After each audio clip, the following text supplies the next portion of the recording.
Hey Ted, can you hear me? Yes, I can. Can you hear me okay? Loud and clear. Okay. Awesome. All right. Perfect. All right. Awesome. So I'm going to go ahead and see if I can play some music in the background. To those of you who are joining us, thank you so much. We have a very special session planned for you today. We're going to have some very decorated special guests who can talk to you about a lot of different subject matter that's in their expertise. And the space will be recorded. And so we encourage you to share the link with your friends. If you're unable to listen to the whole space, you can definitely find the recording later. So without further ado, I'll try and play some music. In the meantime, please just share and circulate the link. Thank you.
The only way to get Hi, everyone. As we wait for our panelists to join us, we've just been playing some music. We have a very special discussion in store for you today. We're just coordinating to get our panelists on the stage. I think I've seen a couple of them in the audience. And so if for those of you in the audience, if you are a panelist and if you're trying to join, we're sending out requests. So please just accept the request, or alternatively, you can make a request and then you should be elevated to the stage. And so maybe I'll give an opportunity for my co-hosts, Reddit, Hona, Ted, to speak as I just try to coordinate with our panelists. Thank you.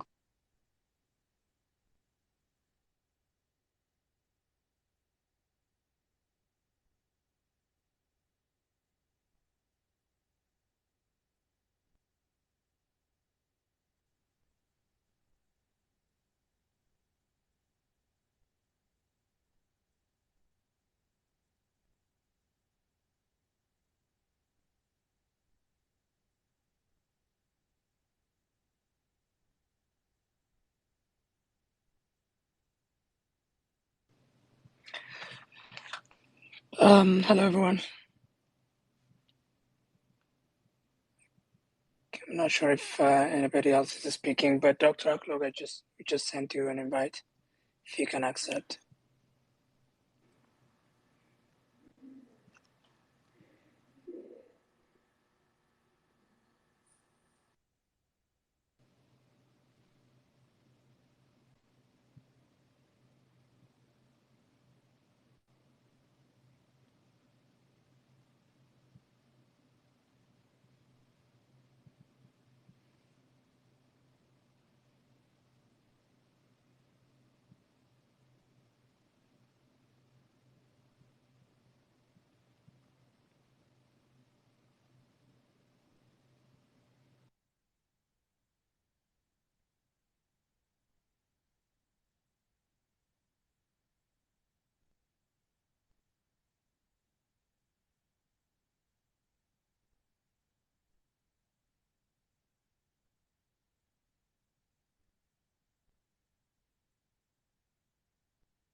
Hello?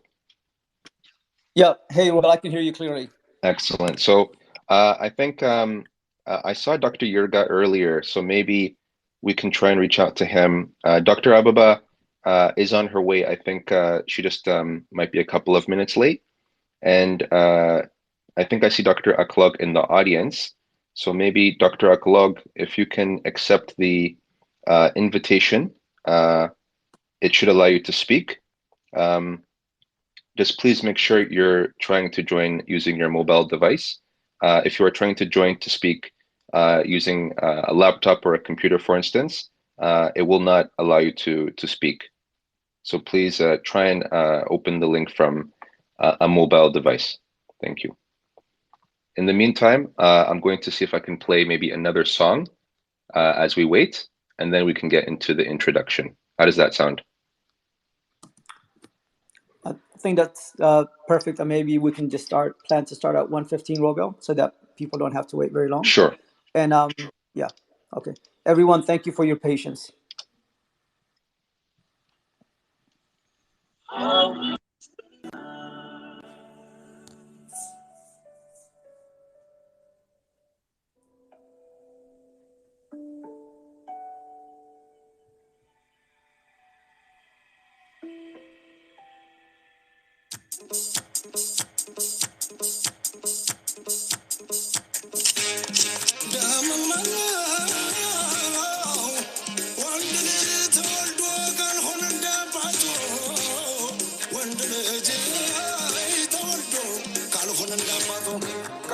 Alvasacho, Paulo Cabeto,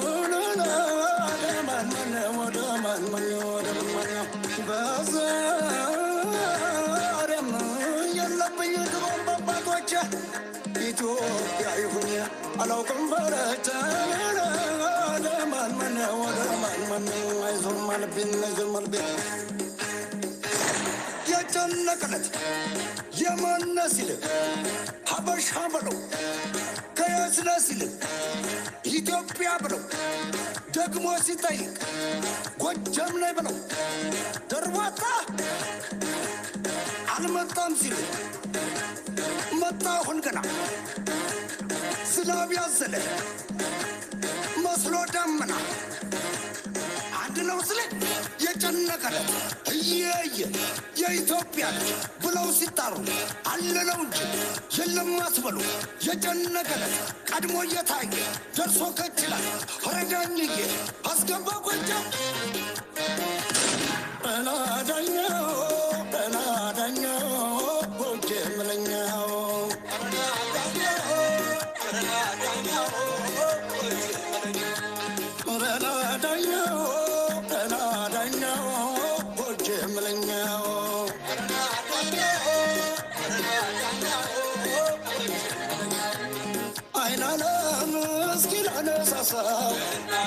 አይናለም ደሞላ ሞግሰው አይናለም ጎጃም ልየለ አይናለም ልቤን ወሰወሰው ማርታጁ ተጠሏል ዘመረው ተጠምቆ አበልባይ ደግሶን በጭፈር አድምቆ መዳር መቆለውቀን ጎጃም መሸብርቆ እንግዳ ክባሪ ነው ደግነው ጎጃም ቤተ እግዚአብሔር ብሎን ልክ እንደ አብርሃም በደንከ ዘመዱ ነጥሎ ያይመ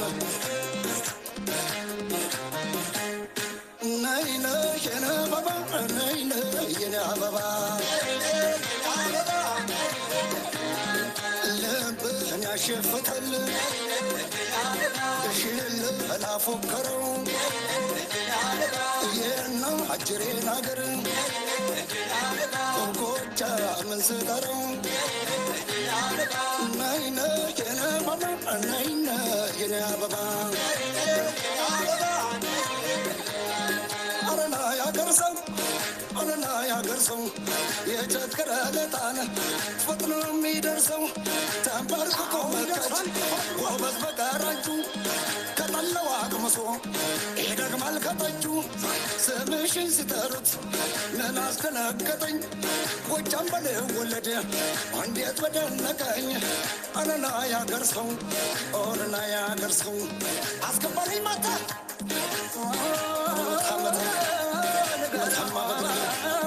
እነማን ነበሩ አስገባታ አሸበል ገዳይን አይለማው ገዳይ አንጃሾ ሸበይን በፍቅር ነው እንጂ ጎጃም ማቆላመጥ ካፈራ የመለስ የለም ለማመጥ ቁጣው ያራሰብር እሳት ረመት ከወደደ ደሞን ፈጥቶና ቆርሰው በሮተቱን አንጀት ያላርሰው ማጀቷ ይቆለበት ድሮኛ ገረሰው ያዛታ ሁለት ምት እያለኝ መሬቱን ሲረግጠው አሳየው ላላየው ይፈንዳበታ የጨነቀለ እየየ አስገባታ መላ ነይ መላ መላ ነይ መላ ጎጃኔ ነሻሉ የናሰ መጥሮ የሚወባ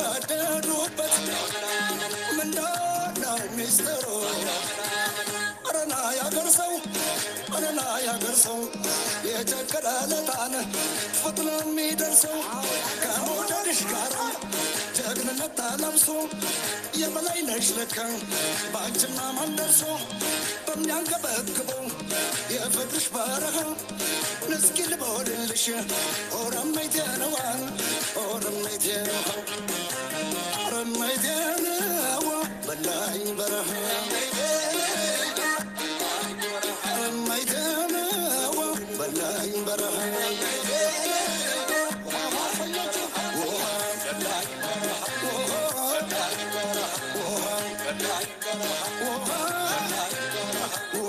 ስላቸው ማርነው ገናቸው አዝነቢልኝ አዝነቢልኝ አዝነቢልኝ አዝነቢልኝ አዝነቢልኝ አዝነቢልኝ አዝነቢልኝ አዝነቢልኝ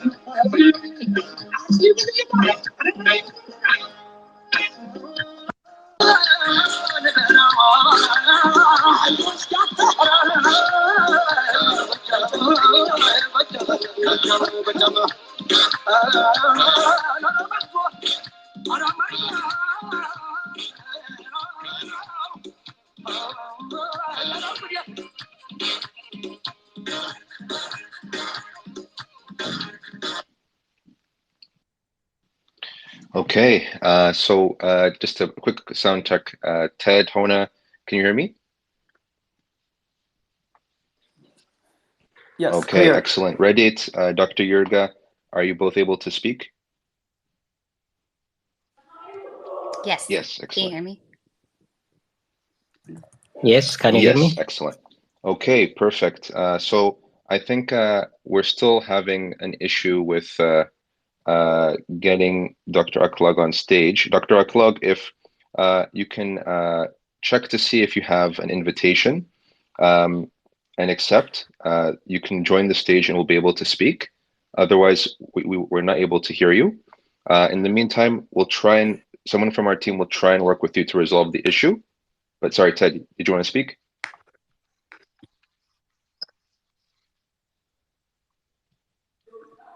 Okay, excellent, excellent. It looks like it's working now, Dr. Aklog. Thank you so much for joining us. Are you able to hear us, Dr. Sure. Aklog? Yes.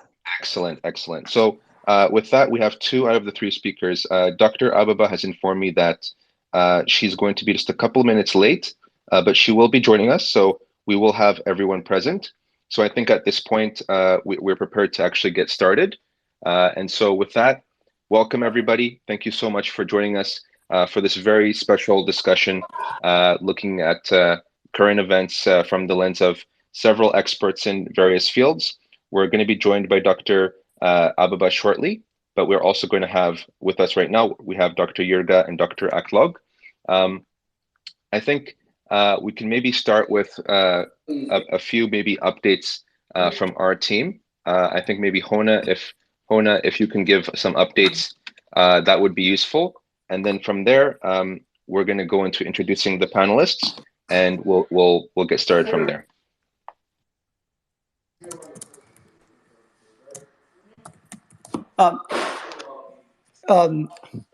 Robert, why don't I just jump in first and just welcome everyone, and then I'll turn it over to Hone. Sure, that sounds good. Okay, great. Thank you. Thank you all for attending today's X-Space discussion on the developments in the Amhara region. We've been hosting weekly discussions to update the public on the developments, as we are essentially witnessing a full-blown war between the Abiy regime and the Amhara people. And what we have been, telling everyone is that this is not simply a fight between the Abiy regime and Fanos. This is a people's resistance. For those of you who have been paying attention closely, what's happening in the Amhara region, all Amharas are participating in this resistance against Abiy Ahmed and his security forces. The AAA team has been actively engaged with non-Ethiopian medias, international institutions such as the UN and the US government, so they are aware of the developments and the growing humanitarian crisis Amharas are facing. And we encourage everyone to please do the same. Especially with your local representatives and the local media, wherever you reside. Early this morning, our investigators brought to our attention of a drone attack by the Abiy forces in Fenota Salam, resulting in the death of 30 people. We are currently in the process of gathering all this information right now to share with the public. So this is really this is very concerning, because if Abiy is using drones, this is his last attempt to stop this uprising. So this is very concerning for us and should be a concern to all Amharas, Ethiopians, and the international community, because that means this war is broadening, and can engulf the entire country. One of the important things to note is that the Amhara organizations across the globe have also been holding I Am Fano rallies. These rallies are intended to show solidarity with the Amhara people as they fight against an ongoing genocide and political marginalization. There are several rallies being held, today as we speak in Dallas and LA. The one in LA is in conjunction with the Amhara Association of California and San Diego. So for those of you in the diaspora, please join these rallies in your respective cities and show your solidarity with the Amhara people. For non-Amharas, it's important to understand the Amhara community, and specifically the Amhara Association of America has warned of an impending war.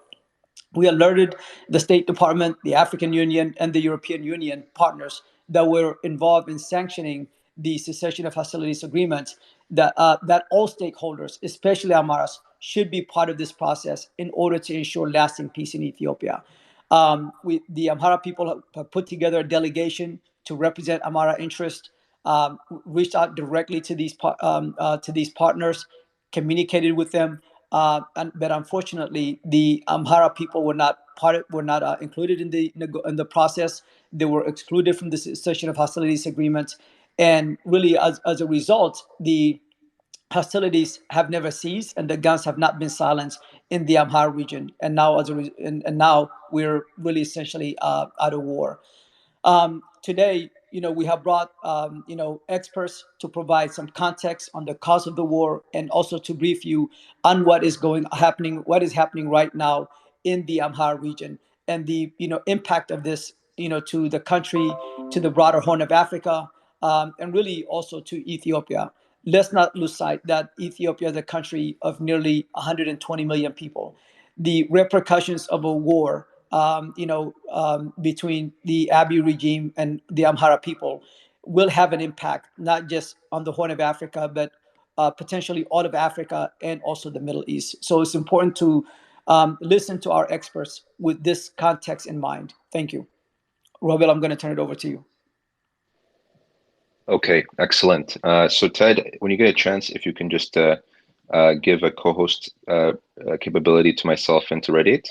I've noticed, I think Dr. Aklog dropped. I'm not sure if it's just on my screen. Is that the case for you as well, Ted and Hona? I can't see Dr. Aklog for some reason. I'm looking for him. Yeah, maybe we'll start with Hone, and then after that, I'll try to help Dr. Aklog join the space, and also to be a speaker. Okay, maybe. Ted, unfortunately, I will not be able to. I'm not still able to hear Robel, so can I go and just give a brief update? Yes. And then? Yeah. Okay. Go ahead, Hone and Robel. I'll reach out to Dr. Aklog. Thanks everyone for coming. And as has been mentioned, we're trying to do this as regularly as we can to keep you updated, but also to kind of educate, particularly journalists, policymakers on the dynamics of this conflict and the reason why Ethiopia is finding itself in this recurrent war situation. As has been mentioned, this war has been going on for months now. For us, it could also be years because Maras have been at the receiving end of violence for decades now.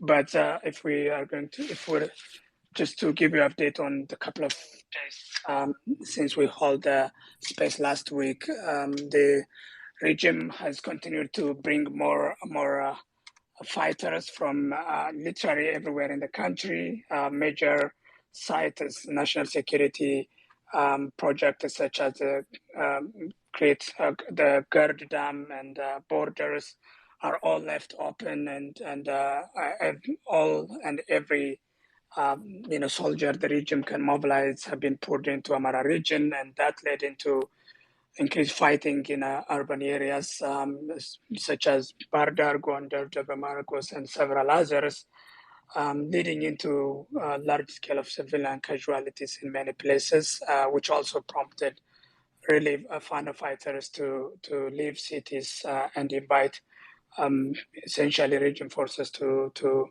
kind of engage in conventional battles to avoid casualties in urban areas. But the regime has avoided that and continued to attack civilians in cities. And today, as I mentioned, we heard about like multiple drone attacks in Gojam, in Bure, and a small town between Tilili and Bure as well. In Funota Salam, it's the strike was on, the Adababai, or the roundabout that people used to celebrate Mescal and hang out, and some civilian casual, all killed there.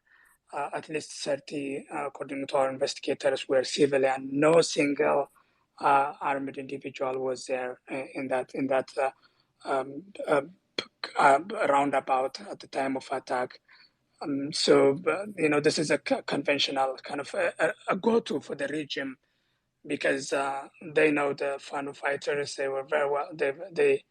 They know their relative standing compared to them, and they have been avoiding engagement with them, but instead resorting to destruction of infrastructure, attacking civilian buildings and residential areas, and even heritage sites such as the fossil castle in Gondar.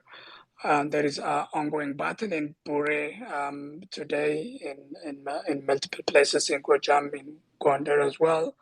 But overall, the dynamics is, except few cities such as Bardar, Jafra Marcos, and Gondar, where the Fanos withdrew from to avoid civilian casualties. All the rest areas, including zonal cities such as Finota Salam, Debre Tabor, are under Fano control, and there's an ongoing, engagement in several areas as the regime is trying to impose a military siege against Amhara people in the region and beyond. Outside the region, there is an ongoing effort to imprison ethnic Amharas in the security system.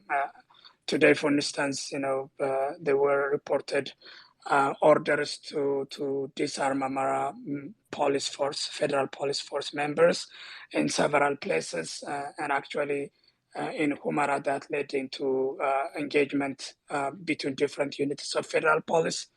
And after the Amharas and refused to disarm, and after other ethnic group members, non-Oromo ethnic groups, particularly from the southern region, aligned themselves with Amharas, the federal police really abandoned that and is at the moment trying to set up a reconciliation effort between these different units. But this is a trend we have seen even in other countries, such as the peacekeeping mission in Somalia, where Amharas were disarmed and arrested. So that is now coming into multiple areas across Ethiopia, leading into fighting within the federal police. In Addis Ababa, the arrests have continued. The number of people that are detained continues to rise, and the refusal of lawyers to see some of this detained has continued. In fact, some notable people such as Christian Tadella were arrested despite their impunity as a member of the parliament. They continued not only to be detained, but also actually their lawyers are refused access, and they have took the case to the court, and there's a case to be heard on Tuesday, hoping that the judges will order the security forces to release Christian Tadella, but the court orders can be easily ignored. So similar trends have continued across Addis Ababa and even in Amhara region. In some places such as Lalibela, where the regime forces kind of took control after farmers withdrew, they are killing people, going to house, teachers, and even policemen were killed because they're accused of supporting Fano, and they're being killed in multiple places in Wallo, such as Kolmask and Waldea even. So there is a trend of essentially targeting civilians because the regime is unable to really or unwilling at this point even to engage with the Fanos, but instead wanted to subjugate Amaras through imposing siege and killing as many as they can. So essentially what the regime is trying to impose is a military occupation, and they have tried this in other regions and they failed, and it's Amhara region and also Amaras across Ethiopia are the largest in the country, and it's insane to think a military occupation against this large population would be successful, but that's what the regime is trying to do, and unfortunately that will lead into more casualties, more human rights violations, and massacre across the country. I guess those are like just few updates, and I'll let the rest of the conversation continue from here. Thank you, Hona. Is Dr. Aklug on the stage? Dr. Aklug, if you're on the stage, can you speak?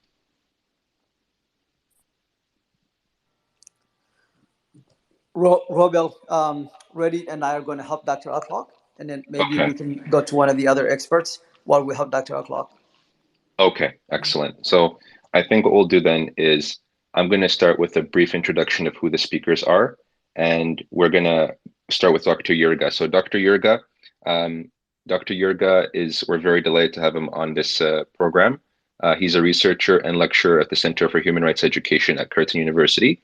He focuses on the critical study of development, education, and law, and the importance of lived experience and epistemic diversity for decolonial and sustainable futures. Dr. Yurga has taught law and worked with grassroots organizations in Ethiopia before completing his doctoral studies in Australia. So Dr. Yurga, if you can speak, you can go ahead and take the floor. Thank you. Thank you. Hello, everyone. I cannot say I'm grateful for having this opportunity to share what I think about what is unfolding in our country, in particular to our people, the Amhara people.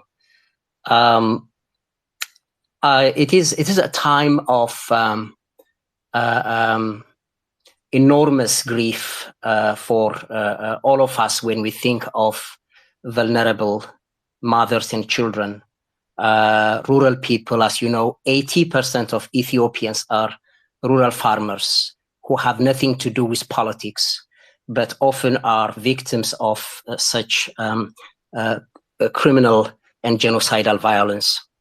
I just want to start by saying and by noting that what is happening now is an ongoing trend when it comes to the Amhara people.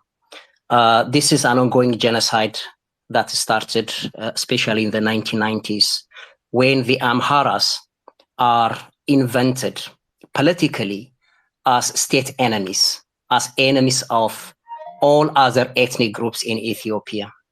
It is important to understand that Amhara is a designation of a political entity that represents crime, as well as Amhara is also people who live their lives, human beings. So by it is important to go a little bit deeper into explaining why I say Amhara is a designation of a criminal entity for the purpose of the Ethiopian state since 1991. As we all know, especially those of you who might study politics and philosophy, we understand how nations are built and how nations, especially when the concept is taken from the West, requires to have a national enemy. In Ethiopian history and culture, since until the end of Haile Selassie's period, the general ideology or the general accepted belief of our people was that the kings are authorized by the divine, by God, to rule over the population. That was the political ideology of that time. But since the 1960s student movement, that ideology ended. And after the 1974 revolution, we entered into a period where one prominent ideology became dominant. That is a Marxist-Leninist ideology, followed by the Derg. There was another underside ideology, again, the Marxist-Leninist ideology, which includes the Tigray People's Liberation Front, TPLF, which was not popular at that time. But the Derg's ideology, or the student movement ideology that was overtaken by the Derg, rather, came into power. So they wanted to create a new national narrative by creating a new national enemy that would justify their power, that would mobilize their people, their followers. And they portrayed the traditional leaders of Ethiopia, Ethiopians who fought against Italian invaders, Ethiopians who maintained their tradition, their unique culture, writing, and history. They portrayed them as feudals, as capitalists, in a country where people are rural farmers. They claim to have brought a workers' revolution and executed many of those elders. They took their land, and essentially they reduced everyone into the same status of poverty. For 17 years, all people in Ethiopia, not just Amhara, in other parts of the country as well, were suppressed by the Derg regime. And our people fought the Derg. And they supported the Tigray People's Liberation Front, TPLF, in that fight because they wanted to get rid of the Derg. But when the TPLF came to power, it invented the Amhara. It introduced a constitution that portrayed the Amhara as the national enemy of all ethnic groups. The Ethiopian constitution created sovereign nations within the country who would have their own national enemies or ethnic enemies in the country. Because of that, the Amhara is invented as an outsider, as the other. And we all know from that period onwards, there was a systematic suppression of Amhara voices and Amhara writings, the depoliticization of our people, because people were able to participate in politics only if they accepted the narrative that the feudal leaders of the past were Amhara, or Amhara had that dominant identity in the country. And we must remember here that by the time the Amhara people were portrayed as enemies, 17 years of the Derg period had already passed. Whether people claim the Amhara were oppressors in the past or not, that is a different matter, because throughout the 17 years of Derg rule, all traditional leaders were either killed or all their lands were taken away from them. There is no any historically powerful group that continued to hold power. But in order for TPLF to become a national liberator, it needed to have a national enemy or an oppressor that it tries to liberate its people from. So the necessity of creating Amharas as enemy is a necessity of these political parties to have their own legitimacy and significance as liberators of their own people. And 27 years of the TPLF period saw the expulsion of professors, 40 professors, for instance, from the Addis Ababa University, and the denial of legitimate voices for our people, and also the indirect rule of our people through individuals that submitted to this narrative that Amharas were historical oppressors. And at the end of the TPLF's period, we see the coming of Abiy Ahmed, and our people felt that the time has come now that they are no longer going to be demonized and seen as oppressors. And many supported his speech of inclusivity. He got the Nobel Peace Prize, and people become very hopeful. But at that very time as well, another movement within the Oromos were starting, a movement that portrays our people not just as an ethnic oppressor, but as a colonizer. A decolonial thesis, which I myself spent a lot of time writing about and researching, is actually used to invent our poor and oppressed people as colonizers, as settlers of the old Minilik era, an era that has no trace in the present time in our country or history. And by demonizing our people as settlers, the thesis of Amhara colonizers allowed, or kind of justifies, theoretically at least, for the expulsion of people who are occupying land, and also even killing them becomes an act of decolonization. So I say all this because in Ethiopia, all of us should understand that the Amhara people are politically invented to become enemies so that they don't become human in the eyes of the law. Amharas are not human when you look at them through the eyes of the Ethiopian constitution. The systems, the structures of power within the country do not really support, do not really value their lives, their properties, their political representation as valid.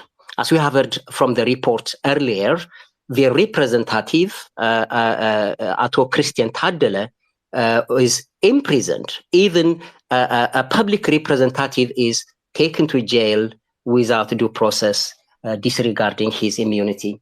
So all of the violence that have been happening in the Amhara region, that has been reported, underreported significantly. I will come to that later, maybe why a lot of voices, especially human rights voices and international bodies, disregard Amhara because they look into political power. And because the Amhara have been sidelined, there was no as such an interest to look into the misery and suffering and death of our people. Even when the Tigray war was happening, significant number of Amharas were being massacred and displaced from Oromia. And when there was investigation happening in Tigray, no investigation was made to see how the Amhara have been systematically killed or displaced from their homes. Even if you look at from the reaction of a lot of people about the violence that is happening towards our people, we see that there is no as such a strong empathy and the desire to stand with the Amhara people. And the conclusion for that is to remember that, you know, the way we see each other as human beings is different from the way the system, the laws, and the institution or the constitution sees us. We know when in the United States of America, for instance, when the constitution says all humans are equal and born free, at that time, Black people didn't have rights. In the eyes of the constitution, they were not human enough. So in Ethiopia too, although there are human rights, there are constitutional rights, in the eyes of the systems and structures of the country, the Amhara are not regarded as human and people with dignity. So a lot of violence happened as a result, and what we see today unfolding is the continuation of that violence. I just want to say by adding a few pointers on the base of this and what is expected, possibly what's expected of us hearing all of these stories. We have to remember that the history and the life of our people is endangered by a government that doesn't protect their lives, their property, and that does see their history as a problem for the type of belief that the type of ideologies that are putting in place. Ethiopia have this ancient indigenous Orthodox tradition that valued different diverse ethnic groups in the country. It is not true that in olden times ethnic groups were fighting and killing each other. You can read researchers by Mahmoud Mamdani and others who show us empirically anywhere in Africa before colonialism or before the coming of these westernized elites who manipulate their own people for power. Before that, tribes never represented a political entity. They were ways of life by which people can pass from one end to another based on traditionally available practices and beliefs. So there was this unconscious pluralism among our people, where Muslims, Jews, and all other believers used to live together. That was not the case in Europe. As you know, there was violence towards Muslims and Jews during the rise of European nationalism. But in our country, a tradition where such indigenous culture existed is portrayed as a problem for the kind of prosperity gospel that is being pushed by the government. And we see a clash of values in Ethiopia. The indigenous Orthodox Ethiopian tradition on the one hand, and a kind of American prosperity gospel inspired politics on the other.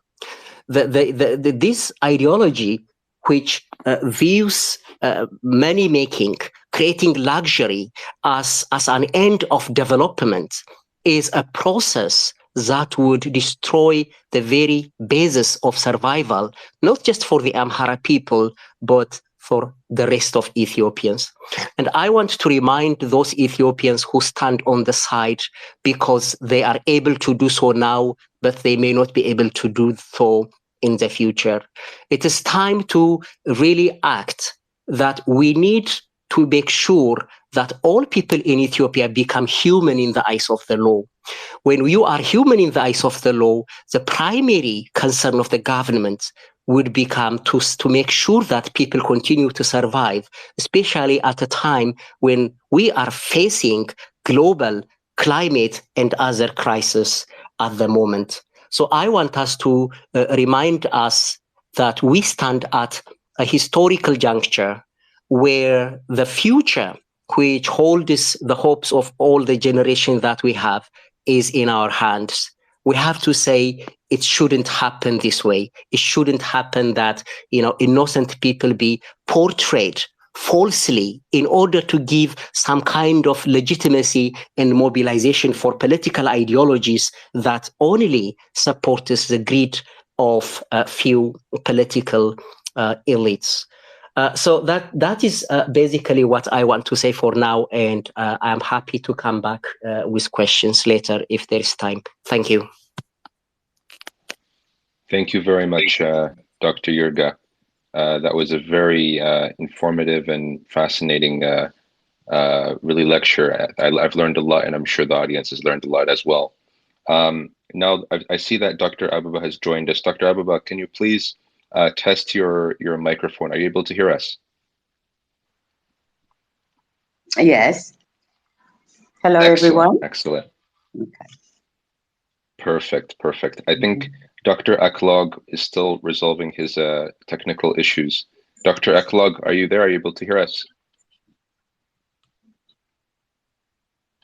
Okay, I think Dr. Aklog. So I think what we'll do now is we're going to go to Dr. Ababa. So maybe Reddit, if you'd like to introduce her, and then we can allow her to speak.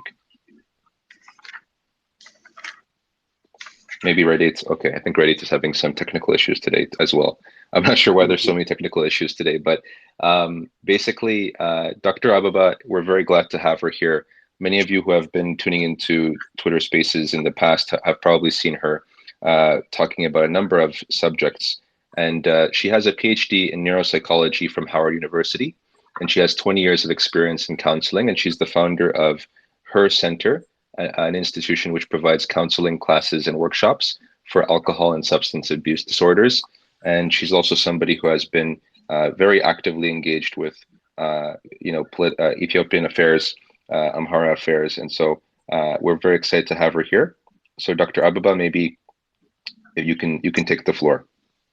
All right. Good afternoon, everyone. Thank you for the opportunity to be here. I had a little difficulty getting on the space, so I'm just gathering my thoughts, and I was able to listen to the last speaker. Um, a few important points that I would like to address, even though there is no specific question that um, I needed to address, but I think I'm going to follow the last speaker, which I listened and resonate with his thought. So I'm assuming that we're talking about why the Amaras have been victimized, and we are in the situation that we're here. So he was giving a little background, and I'm going to add to that because I heard him saying about colonization and so forth. Because the Amhara as a people, as you all know, Ethiopia is one of the most ancient and highly civilized nation, um, and has contributed greatly not only to her own and African civilization, but also to the world civilization. Um, and by that, we mean actually um, in terms of governance, in terms of living together. I'm not just talking about civilization in literature, in arts, in language, and so forth, but specifically to our political, just bringing it home to our political situation, the way in which Ethiopia and Ethiopia lived with each other was incredibly amazing.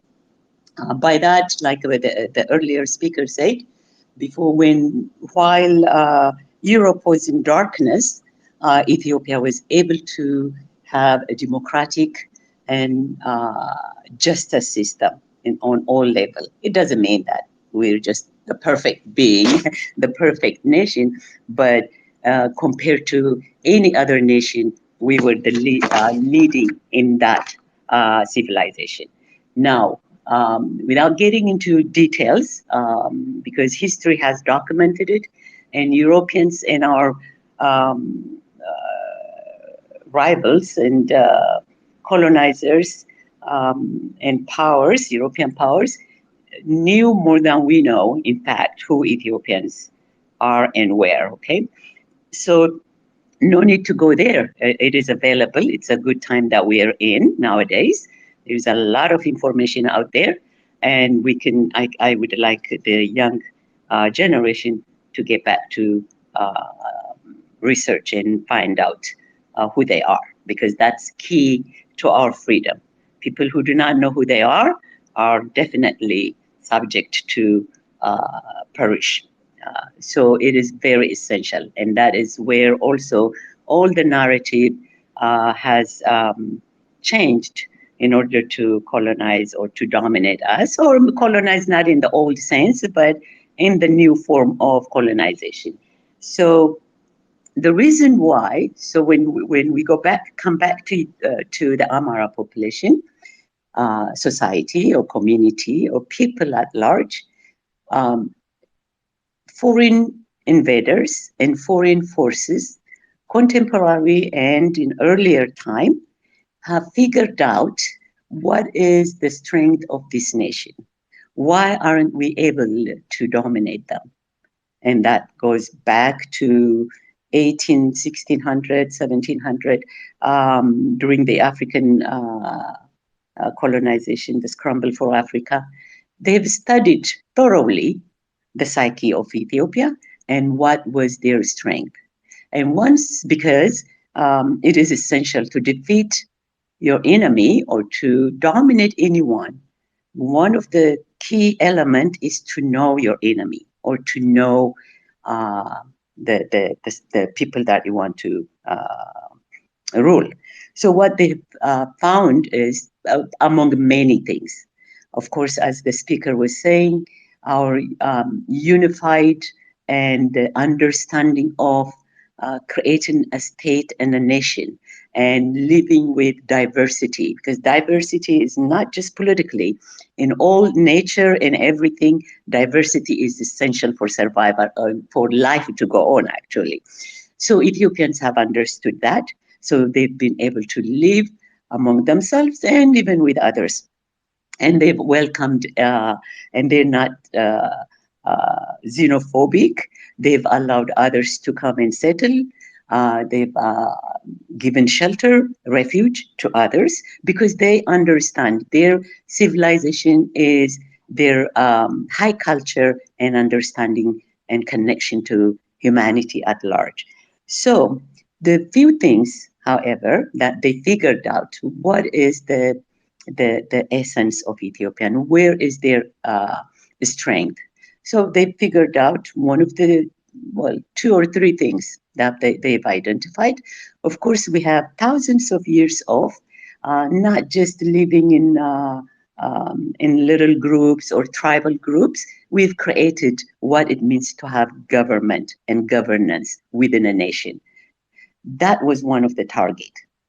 That and that target was, of course, represented through the monarchy system that we had.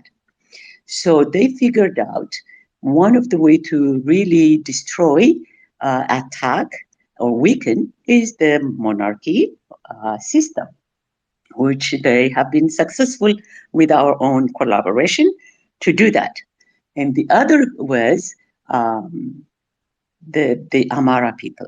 And of course, the speaker also mentioned that the probably the first, in my view, uh, advancing in our religion, meaning religions have become also an expression of our deep universality and spirituality. And when we evolved from Judaism, or from the Old Testament into the New Testament, we were actually the first Christians.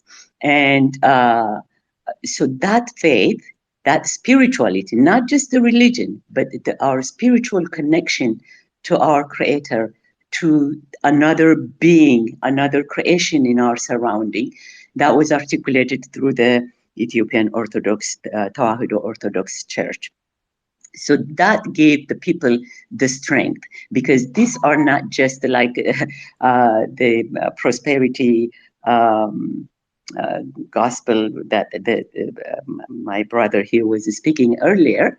Um, we were, that was genuinely understanding the interconnectedness of our physicality and our spirituality. That society, politics is not different from a way of living in other ways. So this is why you see the Orthodox Church being very much advanced, even that when our Muslim brothers, when Prophet Muhammad was being harassed and persecuted, he understood to send his people by saying there is a country where justice and fairness existed, and that understanding in high culture existed, and that's where they came and sheltered. So they were so highly spiritual, they were not limited to religion, so they've allowed Islam to become, to settle in Ethiopia and to be what it is today. So that's just to give you a little bit of why Orthodox was important to be destroyed. Okay, so that we became target. The second thing in their study, because the largest population was the Amhara population in the country, not only it was the largest, but this society, this community, the Amhara people, were so much in terms of what I said, in terms of governance, in terms of living together and unified and understand a community on a high level and form a government. And not only that, also the brevity and the bravery of these people. And when it comes to national identity as a country, and not as this what we currently created tribal identity, but as a nation, and what it requires to maintain that nationhood, that statehood. So they were the one that were able to defend Ethiopia from all invaders. It doesn't mean that few other ethnic groups have not included in that process, but the bravery and the patriotic nature of the Amhara people was one of the factors these European colonizers and the modern European powers have understood. So these three pillars were subject now to attack, and that's where we are today. So the Amhara people, it's not just they were a few OLF or TPLF or those barbaric cultured people like the Oromos or the TPLF who are limited to their small thinking. They were subject to be used because they've identified, as I said, they've studied us, who is vulnerable, who can we influence to dismantle the country.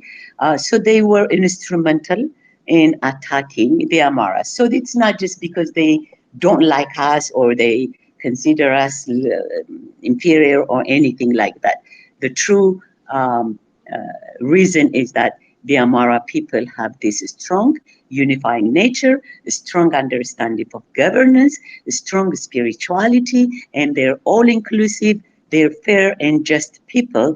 Unless we break them down, we break their spirit and we break their culture, we would not be able to rule Ethiopia in the way that we wanted to, and which we have seen it for the last 30 years. In fact, when the Clinton administration have blessed and sent the TPLF, and now again the OLF, Abiy's government, this is where it's coming. So we need to understand the Amharas are not just because we were bad people or just the narrative was only false, but there is a deeper understanding that we need to have, that the target or the enemies are not just within. The enemy within and without, the external enemies, and the enemy within were instrumental, which is the OLF, the TPLF, or the small thinking groups, were instrumental to destroy Ethiopia. So the Amharas were targeted because they've understood what it means to be Ethiopian, what it means to have Ethiopia's integrity and freedom and independence. So we're targeted in that sense. All the massacre that has been going on for 30 years, it is not just an ordinary people hated us or disliked us. It is systemic, it is organized, it is global. Understanding that is crucial. If we don't understand the enemy, if we don't understand also ourselves, as I said at the beginning, if we do not know who we are, we're doomed to subjugation. So that is where we are now. The Amhara people, for the last 30, not only the last 30 years, but even going back 50, 70 years, we've been receiving this narrative, a false narrative. We've been miseducated. Our ideas were corrupted about ourselves. All of those things have functioned for the last few years, not being able for us to understand and to have a strong resistance. However, now our true nature, the true nature cannot be destroyed in 30 years. Our young people have understood that they've taken armed, like the Fano. Now they know. Unless we do that, just because we are high cultured and civilized people, as you all know, in history, barbaric culture, barbarians, this comes from Europe,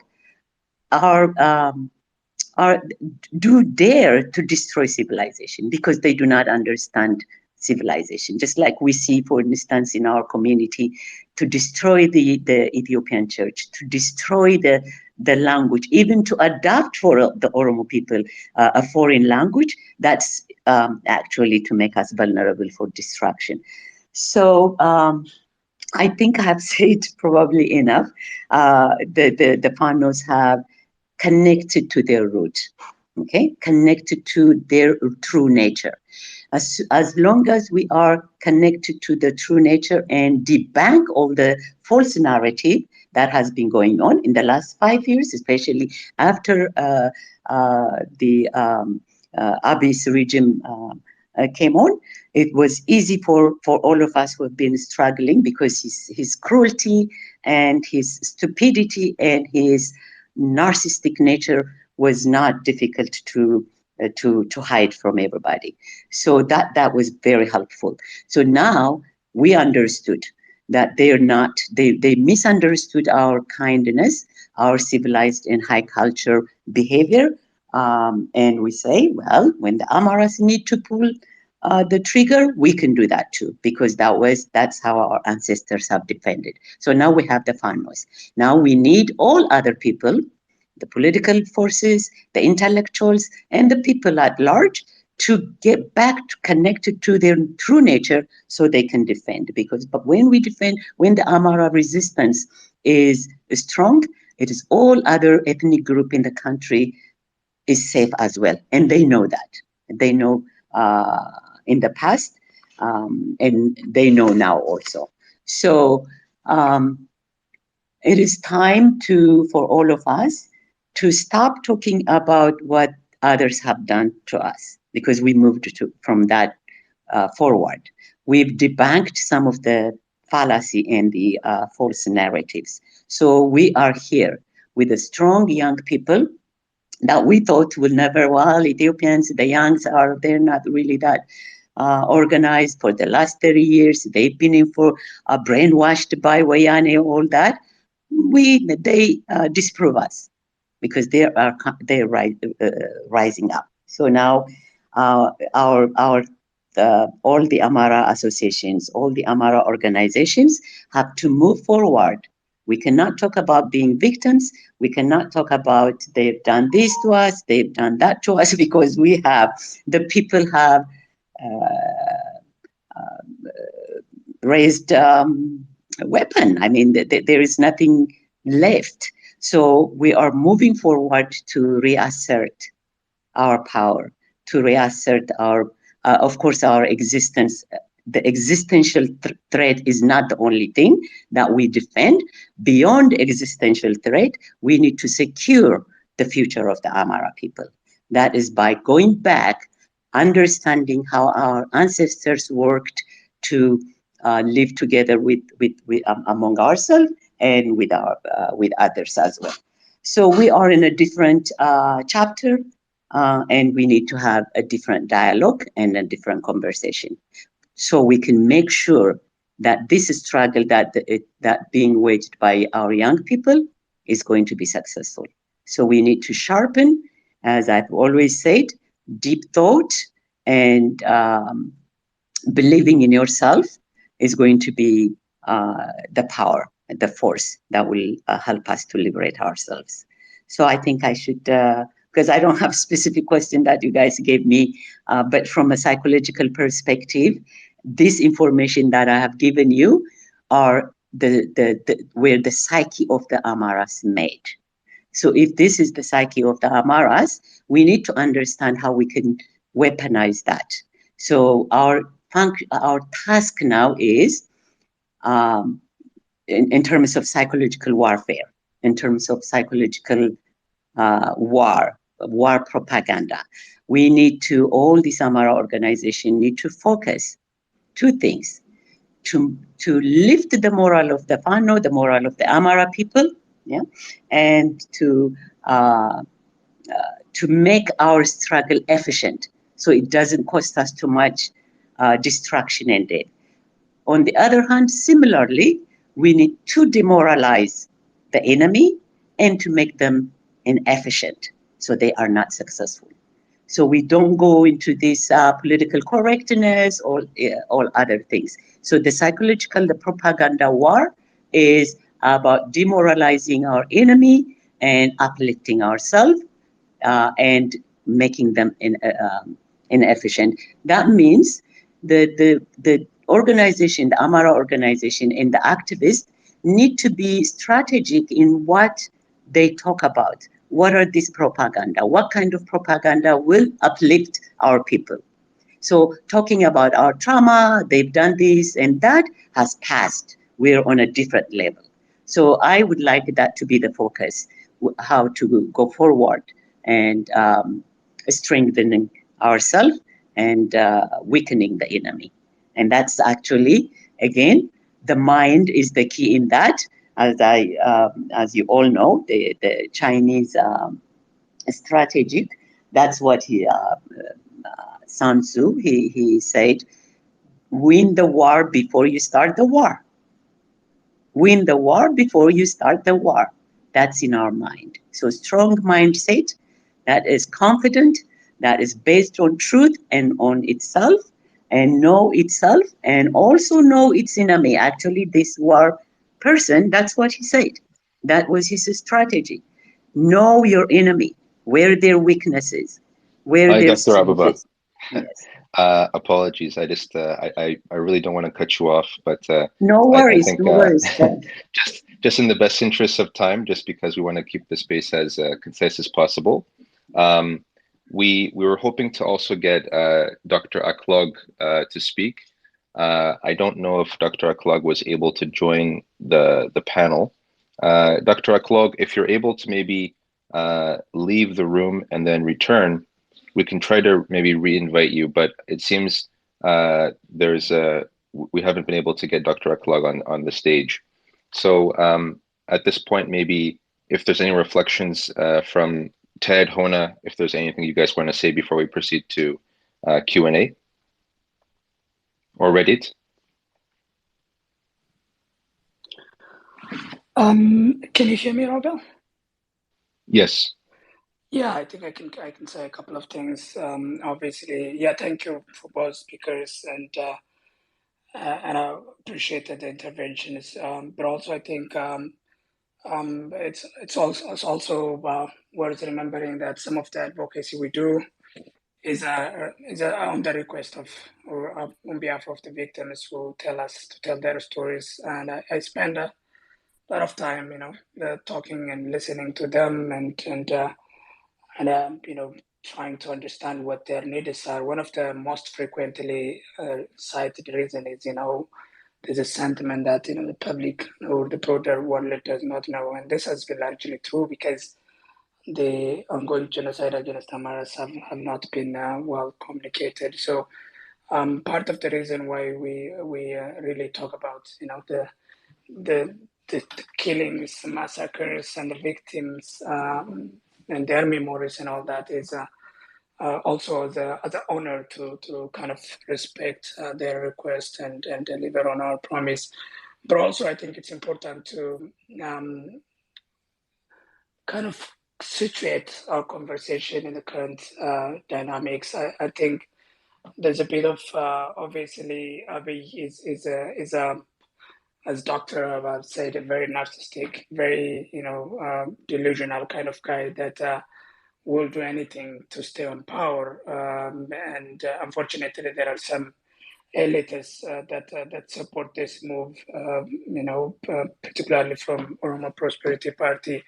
But when there's a suffering in the country everywhere, and we understand there are a number of Ethiopians who kind of push back against it and his administration. So often we kind of call out the perpetrators by political party and kind of armed groups such as OLA and Oromo Prosperity Party. Because as Dr. Yergava earlier said, for a bulk of our population, the focus is everyday struggle, everyday attempt to live and to kind of hold and make sure their needs are met on a daily basis, and that does not mean everyone is all these ethnic groups are fighting against each other, or the atrocities committed by armed groups are representative of the wishes and aspirations of any ethnic group for that matter. And I think that's why we always say, yes, Amharas have always been singled out for a number of reasons the speaker outlined, but the solution that we and others have to devise really speak to the broader aspirations of Ethiopians from diverse ethnic groups and their desire to live peacefully and honorably and in a way that ensures their comprehensive well-being is maintained. So we are at AAA. We've always denounced atrocities against anyone, against any civilian, and we've always argued that until we remove the structural causes of what's happening in Ethiopia, this ethnic apartheid system that was imposed on us by elites that want to mobilize larger or rather manipulate the larger public for their own selfish reasons, we will continue to find ourselves in a cycle of war, in a cycle of violence, and the solution we need to imagine really involves obviously different ethnic groups. We want peace. I think it's common need or wish among Ethiopians to live peaceful. However, the geographical and the kind of social political configuration of the region would be, I think there's a need to really promote peace and reconciliation. And I think the collective will of the people have been clear that despite the noise that have been made by elitists, that there's a need for one group to be targeted and prosecuted, that the daily life is in Ethiopia and even at the elite level. Earlier in my introduction, for instance, I mentioned how federal policy units from regions in southern Ethiopia threaten to join their Amhara brothers if they are disarmed, as per the order by Abiy region today. Those are indications of solidarity, people's will, and collective rejection of subjugation. And I think while we will go after always ethnic entrepreneurs and people that try to liberate themselves or try to depict themselves as liberators in the absence of any collective or group of people who are oppressors.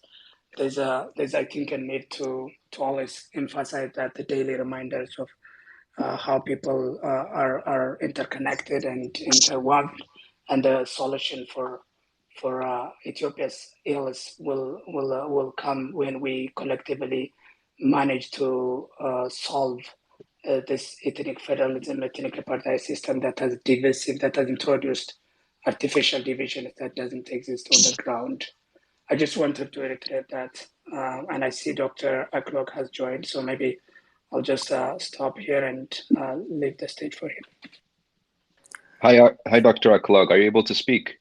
I hope so. Can you hear me? Yes, we can hear you. It looks like we finally resolved the technical issue. Thank you so much for joining us. Just to give a very, very brief introduction, Dr. Aklog Birara has a PhD in Development and Regional Studies at the School of Advanced International Studies at Johns Hopkins University. He's a professional with 45 years of experience in the development field. He's worked with the World Bank for more than 30 years. He's taught political economy at Addis Ababa University, at Trinity University, and the University of the District of Columbia in the United States. He was previously economic advisor to the National Bank of Ethiopia, managing director of the Commercial Bank of Ethiopia, economic advisor to the USAID, and a founding member of the Global Amhara Coalition, raising awareness and promoting human rights and rule of law. Without further ado, Dr. Aklog, please take the floor. Thank you so much. I first want to thank the organizers for this really heart-warming session. I have listened to the two speakers. What I like to do is really discuss a topic area that we often neglect, namely the economy, the political economy of Ethiopia, and the fate of Amhara in Ethiopia. To do that, I shall start with my presentation with a misleading conventional wisdom that we often, especially ethnic elites, have accepted as normative and conventional. Namely, in 1931, Roman Prochaska wrote really a treatise, Abyssinia, the powder barrel, in which he really accuses Amhara of political and economic dominance. Can you hear me? Yes, we can hear you. Yes.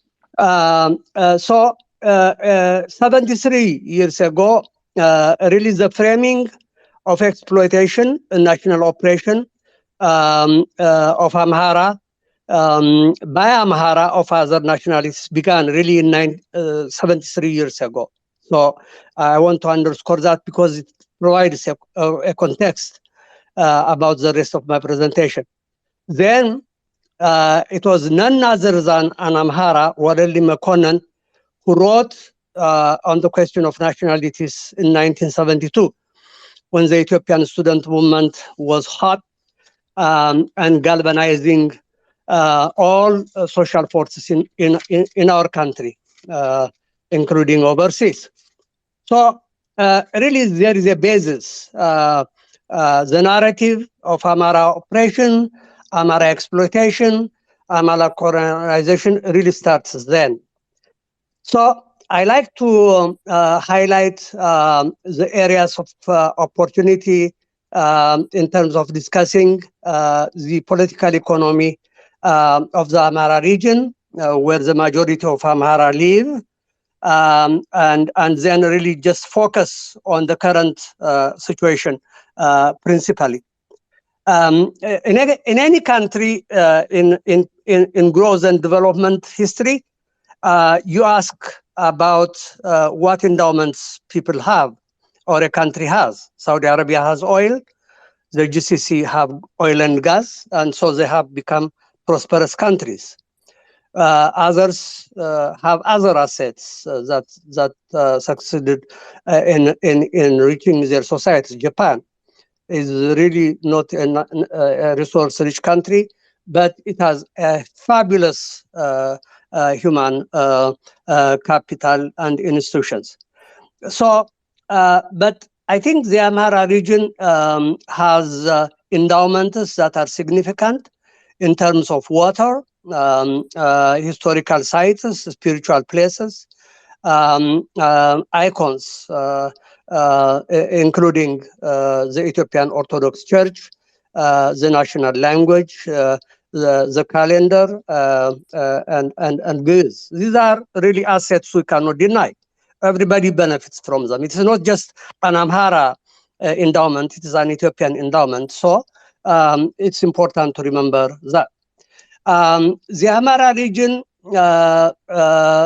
like the rest of Ethiopia, has enormous irrigation or irrigable lands. But yet, out of the 700,000 hectares of irrigable land, only 20,000 or 12% is irrigated. You contrast that with the rest, so you will understand what I mean. The landmass around which Amhara live is really relatively depleted. The number of people per hectare has increased dramatically from the time I was born and I grew up in Gondar. So there is over cultivation, overpopulation.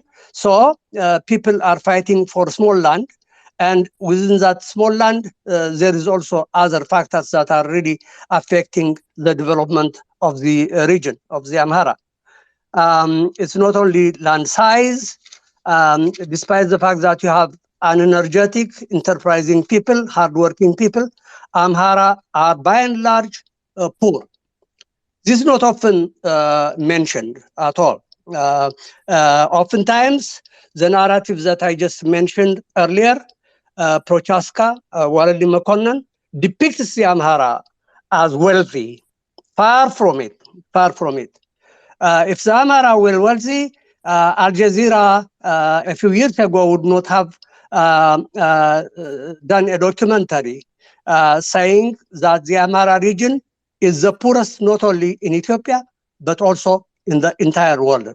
So you have really a narrative that's contradictory from a reality that's contradictory to the conventional wisdom. Amhara are not enormously rich.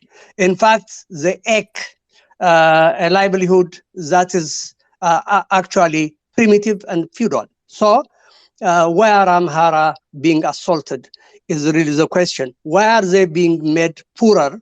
The other factor that I find in the political economy of Ethiopia, among the regions in Ethiopia, if you just look at the statistical data, the Amhara region as a region has been a war front for the past 50 years. If you have a war front for the past 50 years, what you do is you deplete capital. Even what you have is depleted because of war.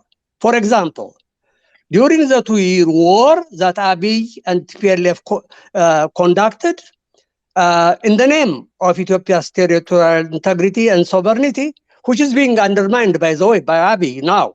Look at the GERD, and you'll see what I mean. It is shameful. An estimated 1 million people perished. Who perished? Mostly Amhara, Afar, and Tigrayans. What's the cost of the war? $26 billion. Where do you recoup that capital? How long will it take you to recoup that capital, to reinvest? If that's not enough, the current war on Amhara actually aggravates the situation. A dire situation is becoming more dire. The other thing that makes it even more dire, and I will just illustrate it by one example, is hunger. If you deny the Amhara region for a political reason, better seeds and fertilizers, what's the consequence of that? What would happen in the future? We have to imagine what would happen. In other words, the current number of people who are hungry, who go hungry each day, is 20 million. So denying the Amhara farmers of better seeds and fertilizers means that number will increase significantly. It impoverishes the Amhara population. It has consequences in terms of the rest of the society. Price escalation, which is at an alarmingly high level, will increase. The other thing that I like to mention in terms of the Amhara region, again, we are talking about the Amhara region, not the Amhara population. The Amhara population is widespread. In fact, the spread of the Amhara all over Ethiopia has become a liability, a risk rather than an opportunity to Ethiopianize the society. Amhara are being killed all over the place.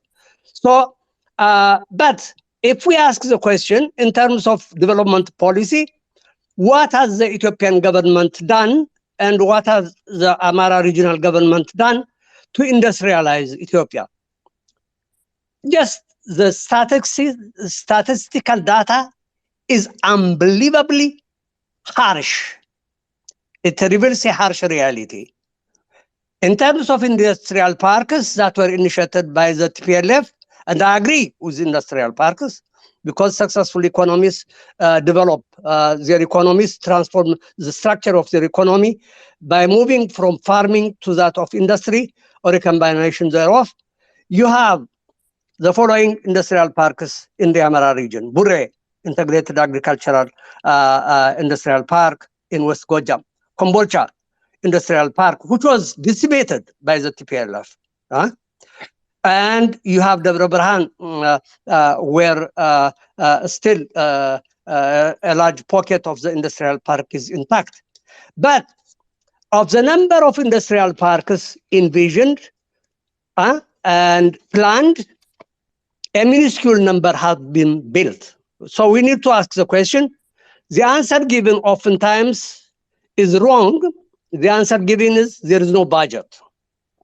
How in the world do you get budget for other regions? I don't have to be specific. I don't think it's really appropriate to do that. I don't have a problem with Oromia developing as long as there is parity in development. Uneven development is really the consequence of this uneven investment in industrial parks. So the Al Jazeera comment a few years ago that Amhara is not, the Amhara region is not only the poorest in Ethiopia, but in the entire world, it really basically depicts what is happening. Communicable disease, preventable disease, blindness, for example, in the Amhara region is much more pronounced than other regions. Was it not possible to eliminate trachoma, for example? Why? Why does it persist in the Amhara region? Why is it not eliminated? Huh? And how do Amhara live? Why did the Al Jazeera, of all institutions, identify the Amhara region as the poorest, not only in Ethiopia, but in the world? There are indicators, and I would like to highlight a couple of indicators. One, a large number, millions of young children are taught basically in shelters. In shelters.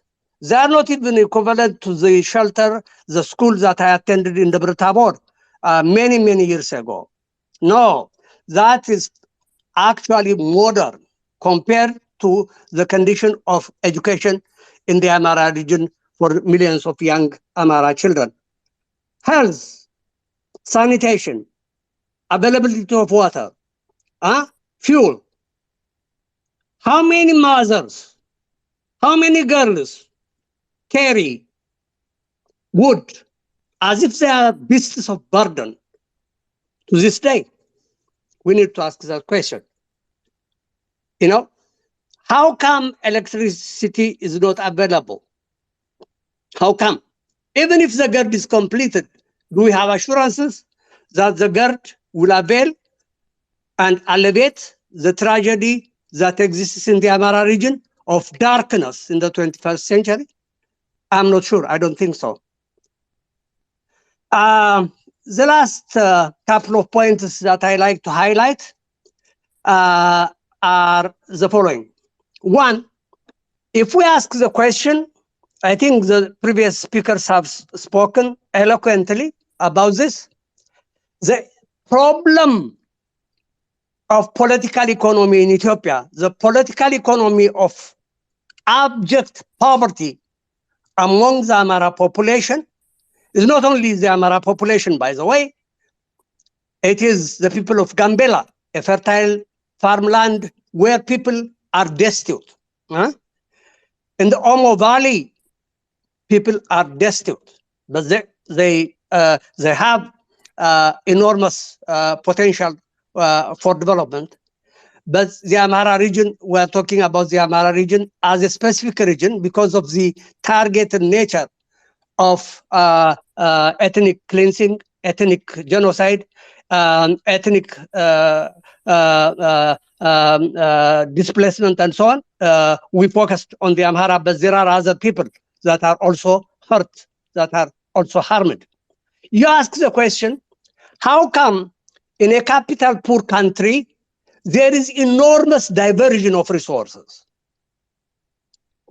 How come we don't ask? I'm really here, I'm appealing to Ethiopian intellectuals. How come you do not say there is enormous diversion of national limited capital resources? For example, Shaga City is a luxury. Chaka is a luxury. It's delusional to divert budget from the population that's hungry, 20 million plus, from young people who are not able to find jobs, and for whom the solution in terms of Amhara is shipping 500,000 Amhara girls to Saudi Arabia and the Gulf to work for slave wages under slavery conditions. Is that the solution? No. Is diversion of limited capital the solution? No. Is war and the campaign of war against the Amhara population, the second largest, arguably the second largest. It might be the largest, but that's contentious. The second largest in the country. Is that a solution? No. In fact, it compounds the very problems that I identified. In summary, the political economy of Ethiopia, in terms of poverty, in terms of destitution among Amhara, is institutional. I think Dr. Irga mentioned this, I believe. I could be wrong. If I'm wrong, Dr. Irga, forgive me. I think there are two dimensions we should highlight, or I should highlight. One, the constitutional arrangement itself is a replica of what Prochaska and Walalim Makonnen preached. Namely, ethnic elites, TPLF and OLF, have imposed a national constitution of ethnic federalism that's anti-Amhara, completely anti-Amhara, anti-human actually, anti-citizenship. Second, the structure of the Ethiopian state today is pitting one ethnic group against another over natural resources, over political power.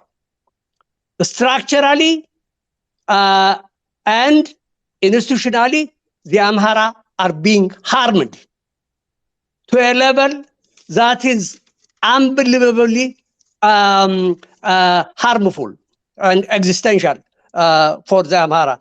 So what do we do? I'll summarize with a couple of things. One is, I think, let me just end my presentation with a positive note. I have never seen young Amhara as motivated, as dedicated, as fiercely, I don't know whether it's patriotic, but self-reliant as Fano. That gives me hope. So, in essence, all of us are Fano. If we're not, it's better that we become Fano. Fano is not just a new phenomena. During the fascist war, the patriotic forces that fought against foreign aggression were Fano. So it's nothing new. These are not bandits. These are heroes. These are determined Amhara people who want justice. They are not after power. They are after justice. They are after equity. They are after fair play. They are after democracy. So I think Ted and the other young people, Robel, I admire your guts and what you do. I think it's very important to tell our American friends that Amhara are not anti-American. Their struggle is just. I remember Jefferson saying, being quoted, when people rise up for justice, they have no other option but to rise up for justice and fight to assert their identity, their survival. So what Fano is doing is to fight for survival, for dignity, for humanity. Ultimately, it's really a Black human rights movement. It's not an Amhara movement. Is nothing more than a black human rights movement globally. And the more friends we buy by accepting what the positive dimensions of the Fano movement are, the better will be. Thank you very much for listening to me. Thank you very much, Dr. Aklog, for that very inspirational and informative speech. We really appreciate it. I guess, Ted, if you have any words to contribute, please go ahead, Ted. Sure. Just very quickly, first, thank you, Dr. Akhlaq, for summarizing the political, economic situation of the Amhara people and even other people, other Ethiopians within the country, and also for your inspirational message, as well as the other guests that have joined us today. For those of you who are, non-Ethiopians, the focus right now is in the Amhara region, and the question might be, why are Amharas in the Amhara region? What is happening in Amhara region that has,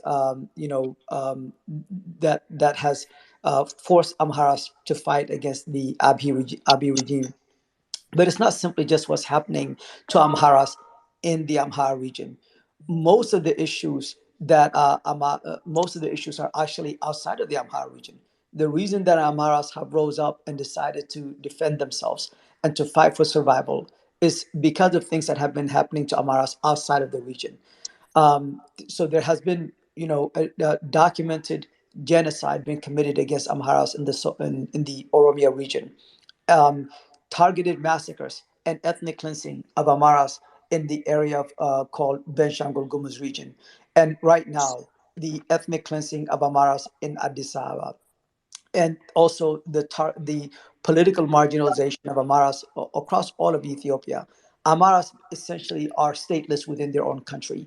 They don't have an independent political party that represents them. This is something that has been denied for Amaras since the Derg regime came into power. So this is something that has been building for a very, very long time. It just happens that majority of Amaras live in the Amhara region, and they have a lot more freedom in that area than other regions to at least somewhat organize themselves because of their population size. But also including the way the war was the war in northern Ethiopia was mishandled, and how Amaras were excluded from the cessation of hostilities agreement. So it's a combination of things, but it's not simply of like what is happening to Amaras and Amara region, or why are they resisting. It's beyond that. It is bigger than that, and that's why we have been warning for quite some time. The war that starts in the Amhara region will go beyond the Amhara region, as many of our speakers have stated, that there are large Amhara populations outside of the so-called Amhara region, and the Fanos and Amaras in the Amhara region are vested to ensure the protection of Amaras outside of the region, and to ensure that those Amara populations are protected. And really, the long-term goal is for Amaras to work with all Ethiopians to move this country in a direction where there is, equal citizenship, which is denied not just to Amaras but even other Ethiopians as well. And so that is really something that something that gets lost, and sometimes in the discussion that that is important for Ethiopians, but especially non-Ethiopians to be aware of. Thank you, Juane and Robel. I'll turn it over to you now, Robel. Okay, excellent. I think at this point we can try and transition to the Q&A period. So if anyone from the audience has anything to say, please request mic, and we'll give you an opportunity to speak. Just keep in mind that before you speak, we just ask that you would identify your name, your location, and any organizational affiliations. As we wait for Q&A, if anybody from the panel wants to speak, I'll give an opportunity if there's anything that you wanted to add. So maybe Dr. Yurga, I know you went at the beginning, so if there's anything you want to add, I'll give you the opportunity first. I'm actually happy to receive questions if the audience would like to ask. Okay, excellent. And Dr. Ababa, Dr. Aklog, if there's anything you guys wanted to add as we wait for questions. Yes, I would like also to take questions from the audience, but I would like also just to clarify certain things. My focus at this point in any dialogue, discussion, conversation that the Amhara people, the Amhara organizations are engaged in has to be from a psychological perspective. Um, Not to talk about, it's not like denying what has happened for the last 30 years, and it's not denying what has happened the last 5 years. The genocide and the displacement and the poverty, all of those things happened. Now we are in a different, because of that, we are in a different position. We are in a different dialogue and conversation. If we keep on talking about the same thing over and over, that the Amaras are this, the Amaras are that, Amaras are bad, the Amaras are poor, we are considered hated, where all of that will victimize us more and take away our power to resist. So this is and re-traumatizing, and victimization will maintain. So it's very crucial. And my engagement in any dialogue as a responsible intellectual, I have given warning before this happened. Now our children, the brave Fanos, have raised already armed, and they're fighting, and the people as well. So there is no need to talk about. In my humble uh, suggestion, really, it is a disservice to the Amhara, to the people that are now freeing themselves to talk about, not that to deny again about genocide and all of those things. It is ongoing. It has happened, but also we are not at that victim position. We are taking armed, and we're taking action. So it's crucial not to traumatize. And the other thing I want to make a point, it is important that the Amhara people are not the poorest. The Amhara region is the one that is two-thirds of the Ethiopian people get their taxes and their grains and their teff and everything. So telling ourselves that we're weak, we are hated, we're poor, we're weak is not going to help us. It is that part has gone. So we are in a new chapter, a new direction. We are actually to take power. So I just let my momentum when I was cut earlier, but I think I just want for the future conversation, we're not where we are. So we need, as responsible intellectuals, we need to guide to the future. So it's very important, and I want to clarify that. And the other thing is, we don't. It's really engaging. Abiy has done this. This government is not giving them this. Then we lost the essence and who they are. We don't know who this government is. We do not have a government. We do not have an Ethiopian government who cares for Ethiopia. They are organized and supported by foreign and internal forces to dismantle Ethiopia. Once we know that, we cannot talk about when somebody is burning your house, you're caring about the furniture. My chair is burned. That we lost. We are in the process of losing our nation. So that is not the agenda. Abiy's government need to be removed. So that's where we are, and there are forces that are ready to remove them. And anything that is diverting us from this focus is not really a disservice to the Amhara people. I just want to add that, and I would like to take a question and clarify certain things to the audience. Thank you. Thank you, Dr. Abuba. I'm seeing that I think the requests are not showing up on my side for some reason. Let's see. Maybe as we resolve this issue, Ted, Hona, if there's anything you wanted to add, Reddit. Otherwise, maybe I can just add a couple of points as well. I think for me, one of the interesting things about this experience has been we have such a wide breadth of experience here. So we have people from different walks of life who have all of this experience in their respective fields as academics, as consultants, as people leading world-class institutions. And I think having all of these people come here and unapologetically align themselves with the Amhara movement, for me, is very symbolic. It represents how far we've come in this movement, and it shows that there's such a universality of what's been happening to our people, because over the past 6 years or so, it appears that the problem has come to the footsteps of Amharas from all walks of life. Whether you're in Gojam, in Gonder, in Wedlo, Shawa, whether you're outside of the so-called Amhara region, there's some type of targeted attack against you, some type of persecution for your identity.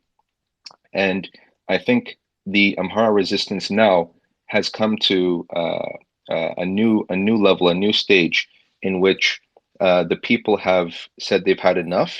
They went through the cycle. They went through years of, peaceful civil demonstrations, demanding their rights in a peaceful way from the so-called government, asking for political representation, asking for basic requests, asking for an end to the genocide in Oromia region, asking for an end to the ethnic cleansing in Shaggar, in Addis Ababa. And unfortunately, instead of actually listening to their demands, the Abiy regime resorted to actually shooting at the unarmed protesters. Many of you remember, after the tragic events of the massacre in Debre Elias, there were protests in several cities around Dimbicha, Finota Salam, Jiga, and in that area. And instead of actually, resolving or listening to the protests of the people, the regime deployed its forces to shoot at unarmed protesters, to kill innocent youth. In some cases, people who weren't even protesting. They were just peacefully minding their business, but because they were ethnic Amharas, they were targeted and they were shot. And so I think it's really important just to be mindful of some of the misconceptions, the misdirected narratives, and for us as Amharas to actually address them and say, hey, listen, this is what's happened. This is the context that led up to it. And, I think there's lots of potential for people to contribute through social media, through writing articles, through educating policymakers. For example, AAA has organized a phone campaign. This is an opportunity for you to be active and to reach out to your policymakers, your representatives. This phone campaign is actually focused on North America, but you can use this template wherever you are, whether you're in Australia, whether you're in Europe, whether you're in New Zealand, whatever the case might be. So I've pinned the link above, so you can please refer to that link and just follow the instructions. It's very, very simple. And this is how we can actually strengthen the advocacy from abroad. And as my colleagues mentioned earlier, there are right now I Am Fine No protests going on globally. This is a continuation of the I Am Fine No protests that happened last year, where the Amhara diaspora from across the world actually came out to protest the Abiy regime's genocidal war on Amharas, the genocide against Amharas, the mass arrests against Amharas. As we speak, tens of thousands of ethnic Amharas have been rounded up and arrested for their ethnic identity in places like the Amhara region, in the Oromia region, in Addis Ababa city, in the capital city. And so it's up to us in our respective towns and cities to come out and be a voice, because those on the ground are actually doing that. They're actually now not just protesting, but actually are engaged in fighting. The Fund No Freedom fighters are engaged in looking after their, in self-defense, in preservation of their identity, and preservation of their homes. And so with that, I think I see our brother Haile on the stage. Hi, Haile. Are you able to speak? Yes, can you hear me? Yes, we can hear you. All right. Go Thank ahead. you. Thank you everyone for actually holding this space. Teddy Robel, Hone, Dr. Ava, Dr. Yilka, Dr. Akmal, Reddit. Thank you for having such an important space. I do have a question. I think it's more of an elephant in the room for me and a lot of us here in the diaspora for Essence. Um, right now, we are in a point of our history where we're at a crossroad, and it is, I think, for the most, we can make it where there will be a change for forever. There's to a point where Amara will rise and be able to save itself, its people, and also and the nation that we love. But with that being said, there's things on the ground that's happening, and the advocacy groups and also the different resistance there. It seems at times aren't in line with each other. and there's a huge elephant in the room. How is that affecting the psyche of the people on the ground and also in the diaspora, as we see some paths being crossed, and it's bringing confusion to the people. I mean, I'm in certain groups where, even how Robel, you just mentioned the I Am Fano rallies, which is amazing. But then there's also other rallies. For example, in Toronto, there's rallies in 2 different days, 14th, and then there's one, I think, on the 10th or something like that, that just happened. And so people are confused. What's happening? Which one is the actual date? Why are there 2 rallies back to back in 2 different times, and they're being called by 2 different advocacy groups or organizations or amaras? Why are we not aligning each other and making sure that we're not wasting resources? These are things that are bringing concern to every one of us, I think. And so, how do we work to make sure that we are all in line and fighting in the right way, the smartest way possible, so that way we're not using resources that shouldn't be depleted? Another thing that's being asked a lot is, what are we doing for the people on the ground? This is the most dangerous time for our finals, and how are we able to make sure that the ones that have been hurt, we are being able to reach them?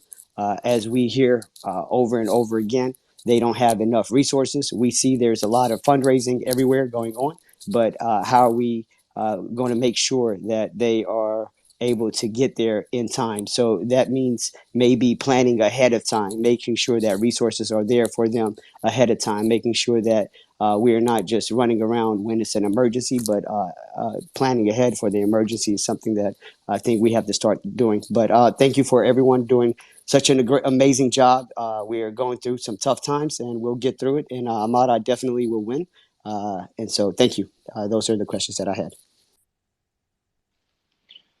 Thanks, Haile. I think just to touch on something you mentioned about the Toronto events, as far as I'm actually based in Toronto, and as far as I know, they're actually the event on the 14th was canceled after some people raised awareness about the confusion between the 2 dates, and so now it's actually happening on the 20th.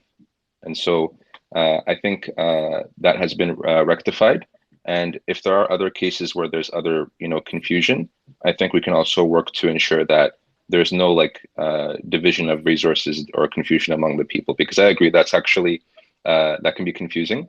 We want to actually focus on consolidating efforts, making sure people are contributing to the same cause, and overall being a voice in the most productive way possible.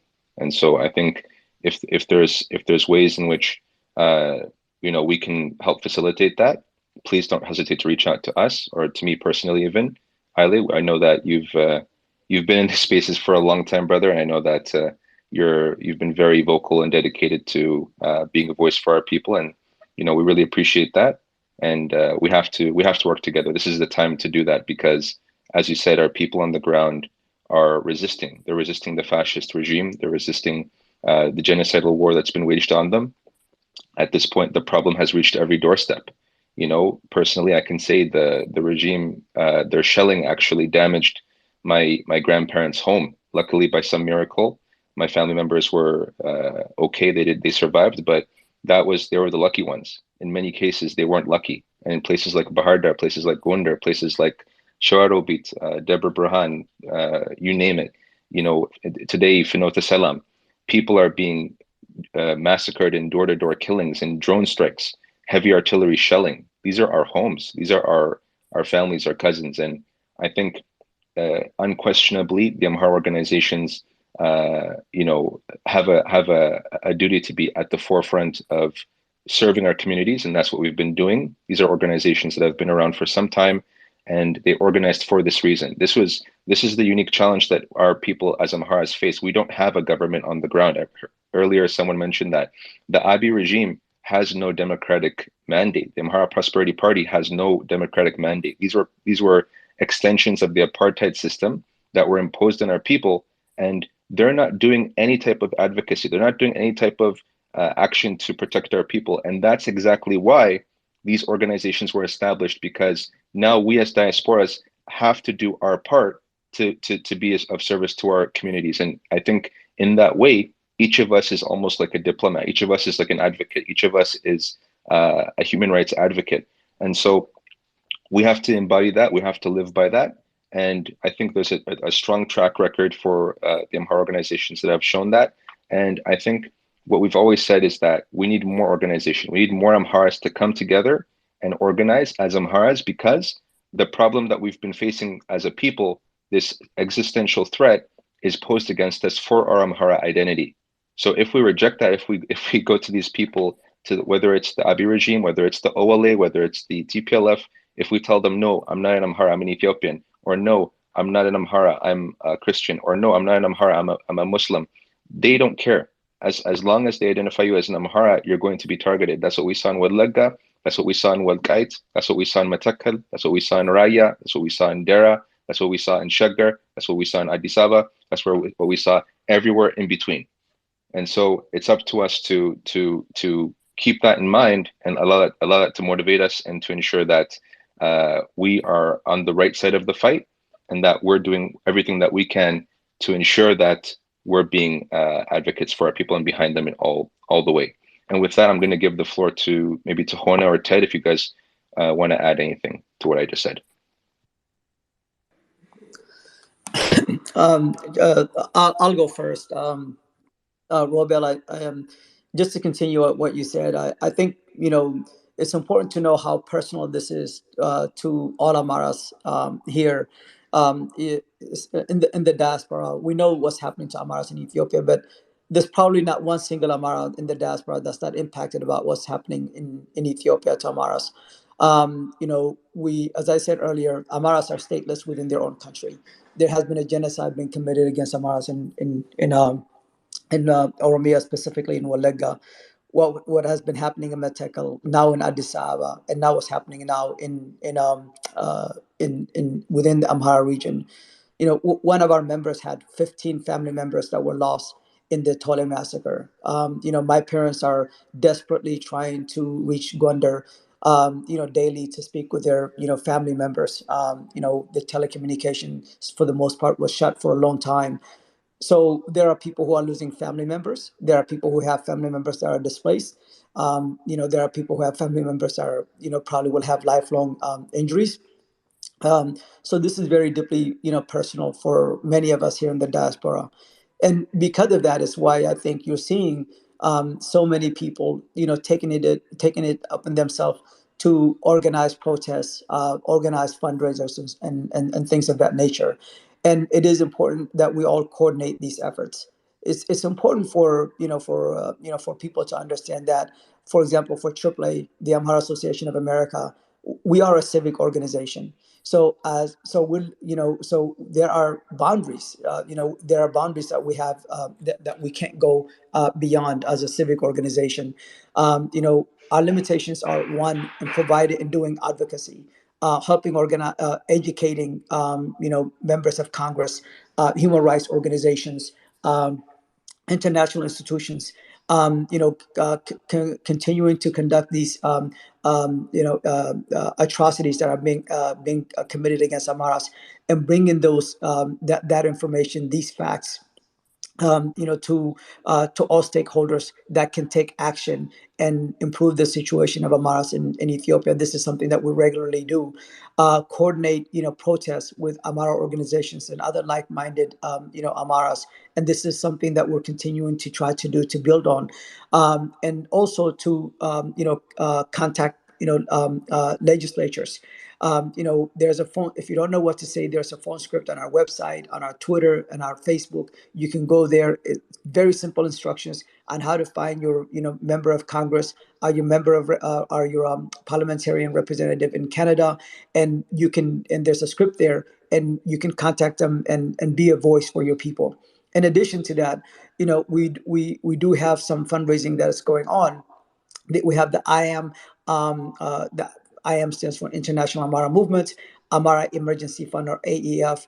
Where there's GoFundmes, and Amhara organizations are raising money and giving these funds to the I Am Amhara Emergency Fund to provide humanitarian relief in Ethiopia as civic organizations. That's also something within our mandate that we can do.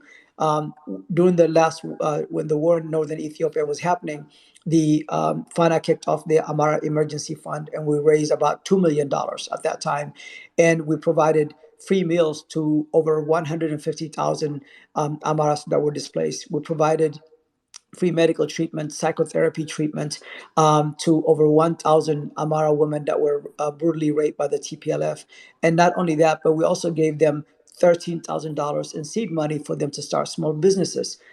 We've also bought medical supplies for hospitals, and also for not just in Amhara region, but also for hospitals in Afar, because the Afar people were completely neglected. They were not being provided humanitarian support even by international organizations, and we felt incumbent upon us to provide some support for the Afar people also as well.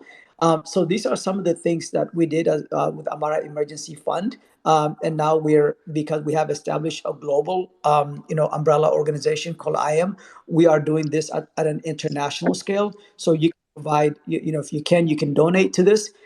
We know that other groups are doing that, and it's great. It's wonderful that other people are doing that. I think it's something that we should, that we should see in a positive way. It is important that we coordinate all of these things, but it is, important that we, also try to coordinate so that if a group of people or a group of organizations are providing, humanitarian relief to Fenota Salam, that was just bombed by drone strikes, leaving over 30 civilians dead, then we can focus our humanitarian effort in other locations as well. So agree, Haile, this is something that we need to coordinate, that we need to continue to do. And that's why we have always encouraged the establishment of Amara civic organizations. And as these civic organizations are becoming established, to join respective umbrella organizations, because that way we can coordination would be made simpler and easier. Thank you. Can I add something, Ted? Sure. I don't know who the speaker is, so This is Aklog Birar. Oh, okay. Go ahead, Dr. Aklock. Yes. Sorry. I just want to underscore a couple of things. At the international level, there is a slight shift in recognition of what's happening to the Amhara. A noticeable shift. For example, the joint statement by the US, Australia, and Japan, and other countries is notable. We need to hammer the facts on the ground, the killings that are taking place. So it's not just, we are victims kind of thing. If you don't state the facts on the ground, it will not get traction. For example, in the Tigray Liberation Front, diaspora repeatedly for 2 years hammered Tigray genocide. It had traction. It had enormous traction. So I think identifying the factors, stating them clearly for policymakers, decision makers, is really very important, because the shift that I see on the diplomatic front of recognizing the Amhara movement as legitimate is telling by itself. So what you guys are trying to do, and in coordination with other Amhara groups, is very important. One thing that worries me still in the diaspora is really the proliferation of Amhara organizations with little traction, because they don't coordinate. They don't read from the same script. They don't have a unity of purpose. I think AAA has an opportunity for pioneering this.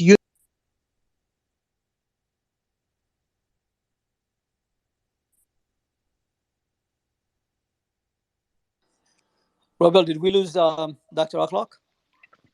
Is that on my side? Hi, Dr. Aklog. Are you still there?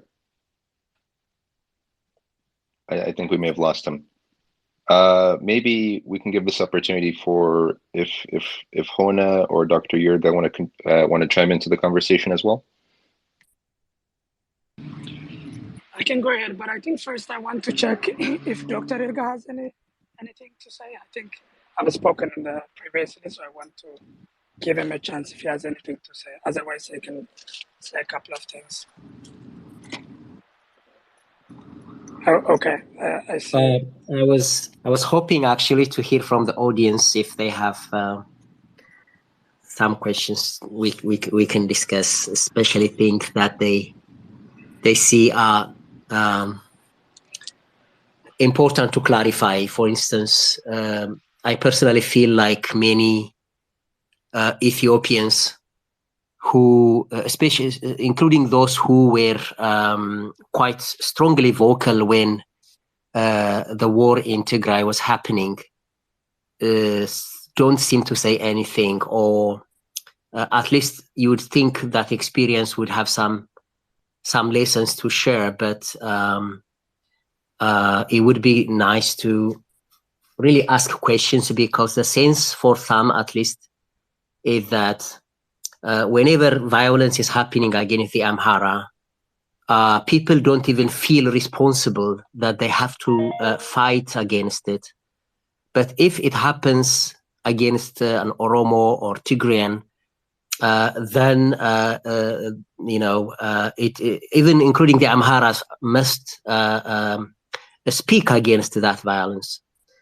And I think that speaks to what I was saying earlier, in how the Ethiopian political establishment invented the Amhara as having no rights, no dignity, that it doesn't even deserve empathy in times of in times when such atrocious crimes are committed against them. And it brings me to that notion of where we stand at this time, at a time when many regional forces, even within Ethiopia, declaring that they are with the government, the leaders. And also when we see international human rights organizations who are so vocal and go at great lengths to report many things in Tigray, which I am happy they did, but they're not doing that in relation to Amharas. We see the comments given by the US about when this operation started. It was like a go-ahead message that was broadcasted. So it is important for us to understand why the Amhara is alone. This is not to say that we are vulnerable. This is not to say that we are defeated. But we have to remember that what the Amhara hold is what Ethiopia was at this point in time. That's not to say that we are just only Ethiopians. We are part of all Ethiopians. The flag the Amhara people are carrying, the Christian, the Orthodox Church, which is attacked, which exists everywhere, but at the political level, it is designated as an Amhara identity, and it is surprising that many who now have learned about what happened in Tigray are not even saying much when it comes to the Amhara. So it is a message, I think, for us to remember that the Ethiopian political establishment has made the Amhara as a being that doesn't deserve empathy and that doesn't even deserve outrage. And we have to also add the dangerousness of this type of nationalism. It's not to just feel scared, but to really understand what this type of hate ideology can do. Because when you invent an identity as an enemy, like when you invent the Amhara as evil, it kind of allows people to cheer up and to be joyous in killing the Amharas. because, the way you show your strong love for your nation is by attacking the enemy of your nation. Once a group, Amharas, are designated, are seen as enemies of a particular ethnic nation, killing them, attacking them, even genocide and extermination would show a kind of love for that nation for which people are doing such acts. We have seen that in Rwanda, for instance, the extermination of the Tutsis happened based on the belief that when the Belgians were colonizers, the Tutsis were also colonizers. The colonial thesis was designed to allow Hutu nationalism to portray the Tutsis for a long time, for more than 10 years, by using a constitution, by demonizing them as enemies of the state, as colonizers. And even if the Tutsis were subjected to different forms of oppression, that oppression didn't save them, because attacking them, killing them, was regarded as showing love for one's nation. So, the drive a lot of people have towards hating Amhara, they should really examine the connection it has with this form of toxic nationalism that allows even innocent people not to have, not to feel empathy for them, not to stand for them. And that process is dehumanizing. It is dehumanizing because we cannot see the humanity of the people that are being attacked. I say this because, I believe in Ethiopia. I still believe that my being exists in every part of Ethiopia. Because if we were to stand today together, if we were to reject the form of ethnic nationalism that is imposed on us, and first say, let's be human before we engage into politics. Let's remove this label of Tigrayan or Oromo or Amhara as an ethnic identity that separates us from others, but as an ethnic identity that relates us with others, even if we want to continue with it as an ethnic identity. I was suggesting in an earlier discussion with another, in Ethiopia, there are two proposed politics, like ethnic politics and citizenship-based politics. Both politics are irrelevant for the Amhara people. Both politics are irrelevant for the majority of the poor, especially rural people. Rural people, poor people in all parts of the country are not served by this politics because they don't have these actual rights. They cannot exercise them. Why? Because the basis of their life, their livelihood, their way of life is not recognized as a right that is respected and guaranteed by the Ethiopian government systems and institutions. We all are dehumanized. We all have to struggle for the survival of our countries, our peoples, not just Amhara. What separates Amhara from the others is that Amhara is selected from all other ethnic groups to represent the guilt of the monarchical period, which I don't necessarily consider it as a guilt, but it is invented as a guilt that should be shouldered by the Amhara people. But so I say all of this because it is really important to understand how the ideology all of us are carrying in our mind is dehumanizing us because we are not able to see the humanity of people who are being attacked. And I think this is an important message for everybody. And it's important also to remember that in times of like this, submitting to pettiness or begging and so on is not the solution. Our people are showing that, we are humans. What I see, the resistance it is a resistance to be human, because the laws that are existing in the country are created to dehumanize and oppress our people, not to protect them. So in order to be human first and have a politics, laws and systems and institutions that supports our lives, that is what the struggle is all about. And that is a struggle that embraces anyone in the world. And those of us who are silent, we should remember, have decided to side with the oppressors, not with the oppressed. Thank you. Thank you, Dr. Yurga, for that very eloquent response. As always, I think I always learn from your speeches, so I appreciate that. I see now that we have Gopal on the stage. Gopal, if you have a question, please, you can go ahead and ask the question. Thank you, Robert. Thank you, guest speakers. I have a question for maybe Dr. Yirga or Dr. Aklog. It has been an informative discussion on the root cause of Amharan genocide or war on Amhara, right? The Roman Prochaska, Waleli Mekonnen, and the country economy issue, and all this good.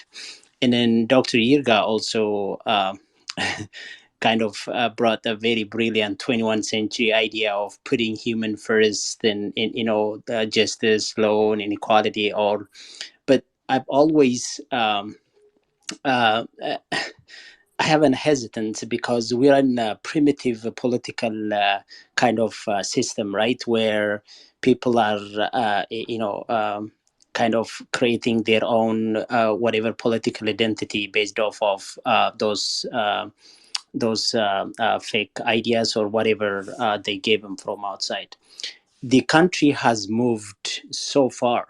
If you can see the census, 1997, 2007, now it's 120 million. In Professor Askadom book, 65% of Tigrayans don't even believe in an Amharan doctor. In majority of Oromia or others region nationalities, youngsters don't even believe Amharans as an ethnic groups. In the country, multi-nation systems have bear fruit to the point, cutting woman's womb. In this kind of environment, do you all think would be fruitful to discuss about these very civil and democratic and 21st century's ideas when we know that the fight we're in is the fit to survive, what's Adam Smith's old theory, right? So that's one question. The other question would be the fact that Amharan's hate has been metastasized through Ethiopia. In Ain't nobody who can deny that. We can back that up with an empirical data, right? To the point where both an internal and external force decided that we no longer exist. Now, every time I sometimes I hold space and discuss, trying to learn from you all and read books, and that the good old Ethiopian history, which has no problem by itself, but it's been tarnished by outsider and insider, and people is still clinched on. It's like it's stuck. It sounds like we are stuck at we have the truth, and then that will come back, and that scares me because I don't know. Despite that, those histories are true. Despite that, we have a country. 3,000 years of history and all beautiful things, but those people been taken away by these these forces, and we have to just stop at some point and reset the button, and that I haven't seen that from many people's. I've seen analyzing the root cause, kind of giving a good answer for what is happening, but moving forward or kind of countering the evils, I haven't heard anything anything on that. I believe that the Americans or Westerns knows this what's going on in Ethiopia. They know very well. I mean, it's our technology. They know this. It's just that we haven't figured it out. One of them is I don't think that Amharan has said. Go about. Go ahead. Forgive me. This is Theodore Terfe, and I just want to make sure that we're very, very clear on your questions for Dr. Aklock and Dr. Yirga, just so that you can summarize maybe in 30 seconds your Yeah. question, because I think you've touched on a lot of topics and maybe they might be interrelated, so that these both of them are very clear in your questions. If you can just maybe summarize in 30 seconds, that would be helpful. Okay. No, I'm just gonna say one sentence and then I'll finish it up. So, do you guys think that Amharan and go ahead, Ted. Go ahead. No, go ahead. No, I was just gonna say. Okay, so do you guys think that Amharan send a clear message for our friends for that the consequence of Amharan genocide and Amharan's war on Amharan in Ethiopia? And then I don't think we have done a good job of explaining the root cause, but I don't think we have sent a message for both our friends and for that the consequence of what has been happening, and then hopefully I'll get answer for that. Thank you. Thank you, Gobal. I'm going to go to Dr. Aklog first. Dr. Aklog, if you want to comment on the question from Gobal. If not, we can go to Dr. Yirga. And Dr. Aklog, if you are speaking, please unmute your microphone. Thank you. I think you raised a core question. What I tried to say earlier is really we Amharas, especially intellectuals, haven't done a good job of providing the factors, the reasons, the rationale behind onslaught on Amhara, and how much destabilizing that is, not only for Ethiopia, but for the entire Horn of Africa. It's consequential. So we have been reactive rather than proactive. We need to explain to the entire world, and we are explaining it, accurately today, that the resistance of the Amhara population against the Abiy Ahmed regime, the TPLF, OLF, is survival, and that survival instinct emanated from 73 years of deep-rooted animus planted in the minds of Ethiopians. The rest, including Amhara. How many Amhara have woken up to say no? How many of us, really? So we need to articulate, and I can tell you with confidence that the Fano movement has raised a level of awareness in the international community that never existed before. So our resistance, persistence on the diplomatic front, on the political front, on the military front, multi-pronged approach is vital. Is vital. Why is Fano fighting?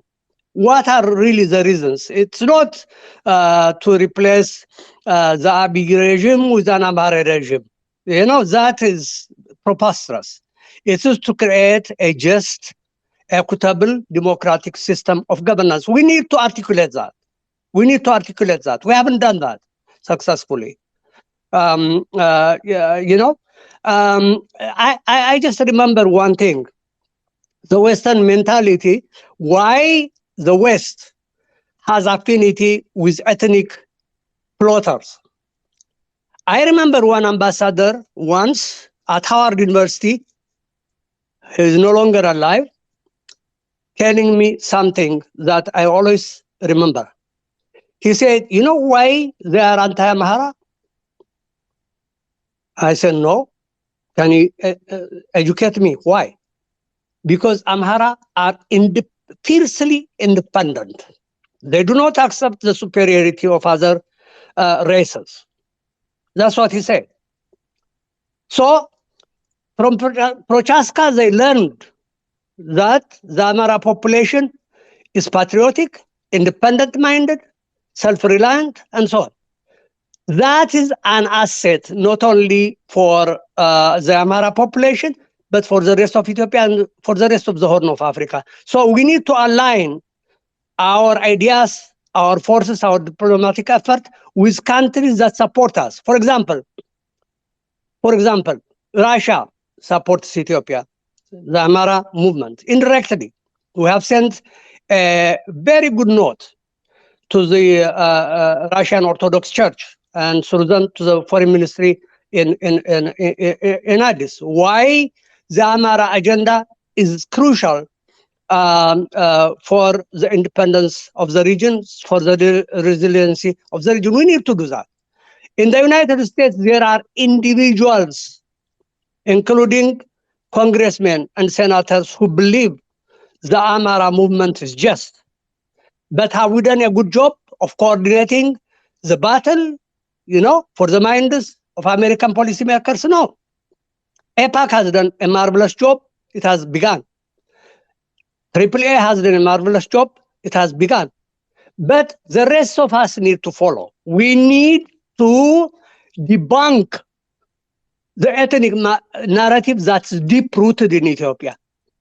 That's deep-rooted. Why? Suddenly, during the war in Tigray, almost all ethnic elites, all regions supported the war against TPLF. Today, when Abiy declared war on Amhara, almost all regional governments, ethnic regional governments supported Abiy. Why? Because the animus towards Amhara is deep-rooted. We cannot deny that. We cannot deny that.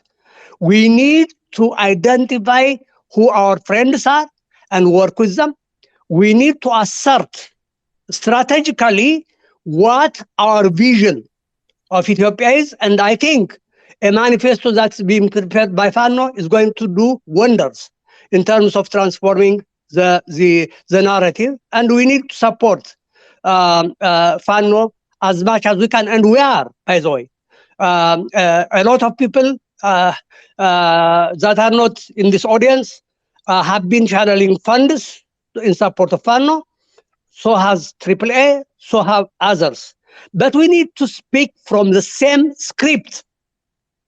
We underscore that. We need to really speak from the same script. A unity of purpose is vital. Thank you. Thank you, Dr. Aklog. Maybe Hona, if you want to chime in here very briefly. Otherwise, we can proceed to Dr. Yurga, maybe. I think we can go to Dr. Yurga. We'll go. Okay, just to say a few words about survival of the fittest. I think we understand the world is becoming a very dangerous place, but also we understand that it's a world informed by the war on values. And if you consider the first this survival of the fittest mentality, it's a mentality that has no empathy, that has no desire to stand for the poor. It is a mentality of those people who do not care for the lives of the weak. But we have other values that allowed our people, not just Amhara, but all people in Ethiopia, to live together for centuries, for so many years. The politics of the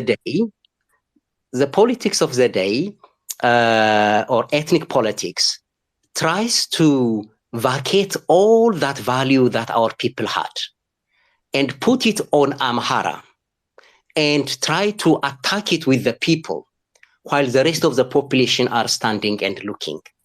What is being attacked is the Ethiopian value of egalitarianism, of this unconscious pluralism that accepts strangers. When people were going out and speaking and denouncing Ethiopia as if they don't know that more than 80% of the population at least have nothing to do with politics. At least they know that less than 20% of Ethiopians have access to internet. But putting all Ethiopians together in the political baggage and attacking Ethiopia, denouncing Ethiopia, that is a mentality of the survival of the fittest. Because the mentality is driven by political ideology. What I see in the resistance among the Amhara today is animated, informed by the all Ethiopian spirit that allowed people from different walks of life, from different tribes, to walk all the way to Adwa and fight against the Italians. Imagine the walking distance from Harar to Adwa. Imagine what gravitated those people towards that fight. Those people were, without shoes, wearing their traditional clothes. They have their traditional culture, and that culture is not primitive. It was a culture that made them into an army when they were not trained to become standing armies.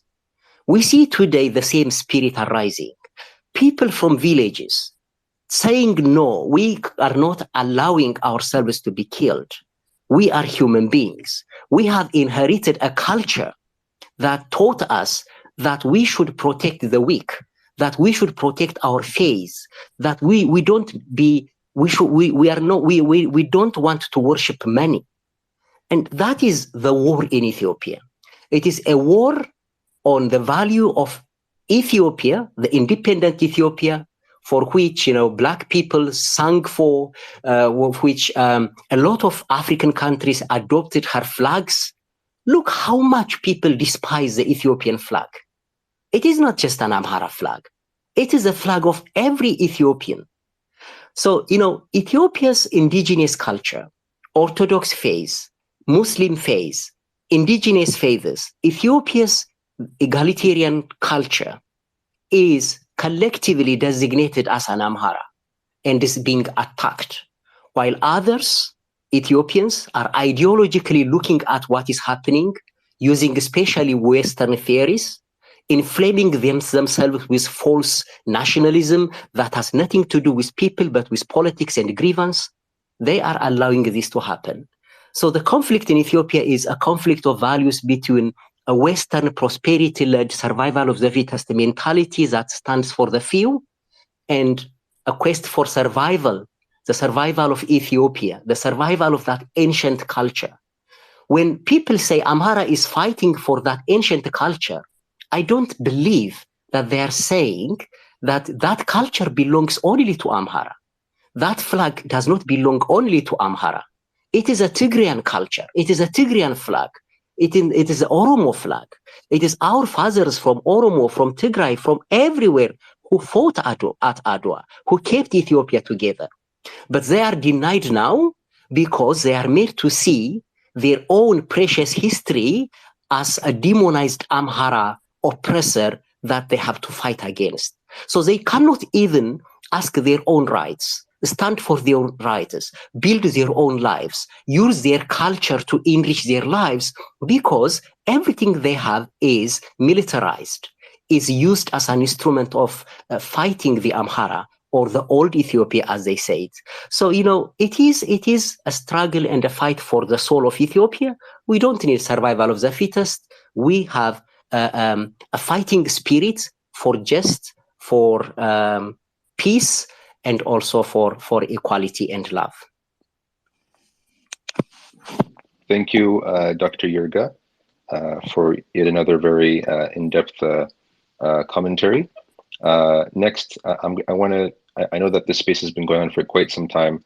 I want to provide the last opportunity for questions or comments to Yuri. So Yuri, please take the floor. Thank you, Rob. First of all, I would like to thank the host for hosting this space. I have two questions, and my first question goes to Dr. Abeba. You have mentioned that the current government's action might lead to dismantling of Ethiopia, which partly I agree as an end result, because it's going to affect 120 million of its population.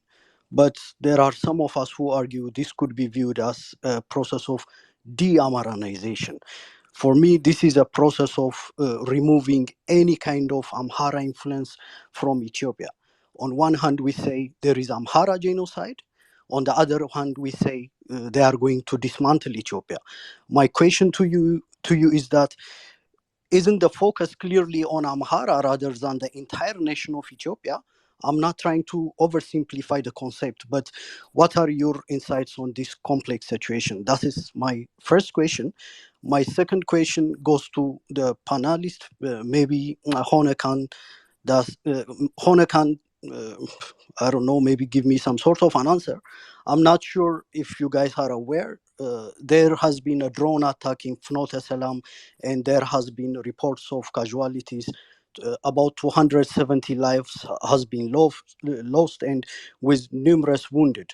So my question to you guys is that what are your thoughts on the perceived silence and double standard of the international community regarding such kind of incidents? Thank you.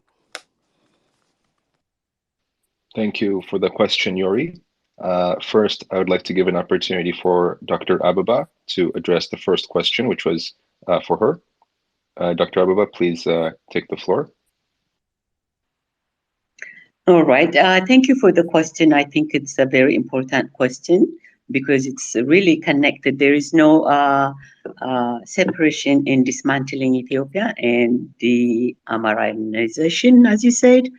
In order to dismantle Ethiopia, in order to destroy Ethiopia, in order to subjugate Ethiopia from being the self-reliant, independent, ancient country, the Amharas have to be destroyed first. So destroying the Amharas is actually breaking down Ethiopia. I'm not sure if this is clear enough for you, but we've said a lot. So sometimes I suggest really to take a moment and reflect on the opinions or thoughts that we share. Especially Dr. Yirga has said really in a different way what I have been saying. What I have been saying is, historically, the Amhara people have been seen as the glue of the nation. And if you want to break down again for the person who asked a question, not only during colonization, but even in recent history, Europeans and European Americans and any foreign force, they have done that. In order to conquer Ethiopia, we need to conquer the Amharas. And in order to do that, we need to create this ethnic identity, this false narrative that it has been said so far for the last 2 hours. In order to do that, having the false narrative, and creating delusion in Ethiopians in their own identity through our education, through many things. I don't want to go through that at this point because it's a broad topic, and which I again invite the young people to look into it. So dismantling the nation of Ethiopia from the first war, from Adwa to the second Italian attempt to invade Ethiopia, to conquer Ethiopia, it has been collectively European desire. By that I mean European American. It has been their desire, and the defeat has been their shame, and that has caused them a lot of problem. Okay, so we can't go there deeply. But I just want also to add to what you're saying. De-Amharanization implies there is a little problem that other part of the Ethiopian to be held together and Ethiopia as a nation to exist. But that's not true. No Abiy or no ethnic group, they have said it openly, the TPLF and the OLF, breaking down Ethiopia is their mission. And that task is being led by Abiy. So Abiy is not Ethiopian government. That was in the context in which I was saying. Abiy, we don't have a government, and let's stop asking this government or this administration to do this or that, as if we have an Ethiopian government for the last 30 years, especially for the last 5 years. So hopefully this clarify. But there is also one other thing, because now the last speaker, Dr. Rilka, has mentioned it, and it's really important. When we say the Amhara people are brave and courageous people, self-reliant, bold, that applies not only in war situation, in a physical war, but also in our mentality. So Ethiopian intellectuals need to be bold enough to say that Europeans, Americans are funding and supporting this anti-Ethiopia, anti-Amhara. You already have said it, but not bold enough to make them accountable, to hold them responsible, and to regain our own self-respect by telling them there is no need to I don't know, to be nice and not to be antagonistic or criticize the European, because we don't depend on them to be free. Our freedom depends that Fano is freeing us. Amaras will free themselves, and others can be our friends and can support us. Primarily, first and foremost, we are the freedom fighter. Our destiny is in our hand, not in any other forces. And the other thing that I would like also with the connecting with the question, we need to be clear, have a clarity of thoughts and ideas. When we are clear about our thoughts, all these other little questions will not be a primary question, because we can see the bigger picture. So there is still a lack of clarity among the intellectual, among the elite and the activists. The other thing is also, it's not like we being anti-America, anti-European. In fact, the American people are one of the most really wonderful people.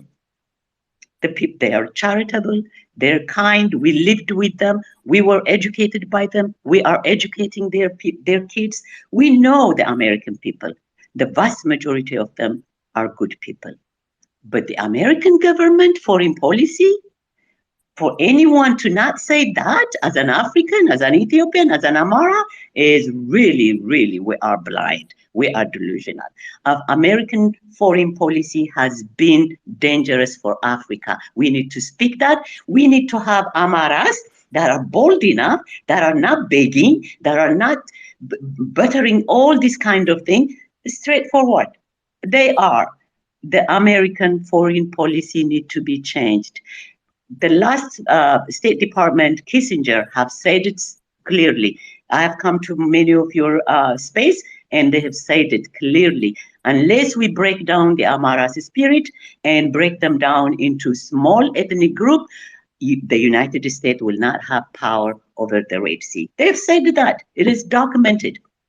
And they've shown also with they're citing, somebody was asking, they're citing the Tigris, they're citing, because they are not nationalist Ethiopian. They're not like the Amharas. So they are tools for them. Okay. So I just want to leave it as such. You have raised a lot of questions and time has gone. But I, again, FAN knows we are on a different chapter, on a different level. Our struggle has gone up somewhere and a different direction. We cannot go. The American people will come to us, the European will come to us and in support of us when we are strong, not when we are weak. When we tell them the truth, not when we are lying, because they know the truth. Then we will be respected. Otherwise, we don't need their money, we don't need their support. Amhara people are sufficient enough to free themselves and to free Ethiopia and to take it to its renaissance. Thank you. And I'm done today. Thank you, you guys. Thank you, Dr. Ababa. To address Yuri's second question, maybe Hone, would you like to take that one? Sure. I think you're right in terms of the lack of enough denouncement of what's happening in Amhara region more generally, but also the deployment of drones in Amhara region. To begin with, I think the deployment of drones, we take it as a sign of desperation by the region. We know, a drone is expensive weapon, and the regime uses it when the threats are really grave. So on the one hand, the indication of the deployment of the drone is a a testimony to the braveness of the Fanos and how they have held their line and really are giving the NDF forces or Abiy regime forces a hard time, and that has been going on for quite some time. But the deployment of drones against civilians is an international crime, and that needs to be denounced. And I think we part of the reason why AAA exists is to try to work towards that goal of educating policymakers about the factors and also asking them to denounce these crimes. And obviously, when we do that, we understand, every people's destiny, like any population, including Amaras, need to liberate themselves. It's always good to have allies, and it's always good to get others working on our cause.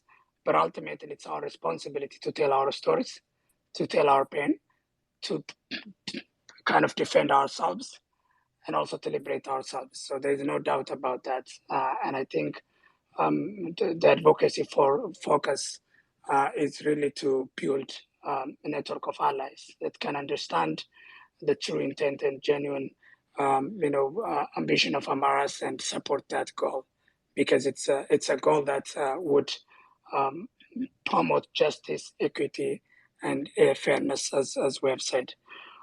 But as has been discussed again and again today, Amaras are working against a deeply rooted narrative that paints us wrongly.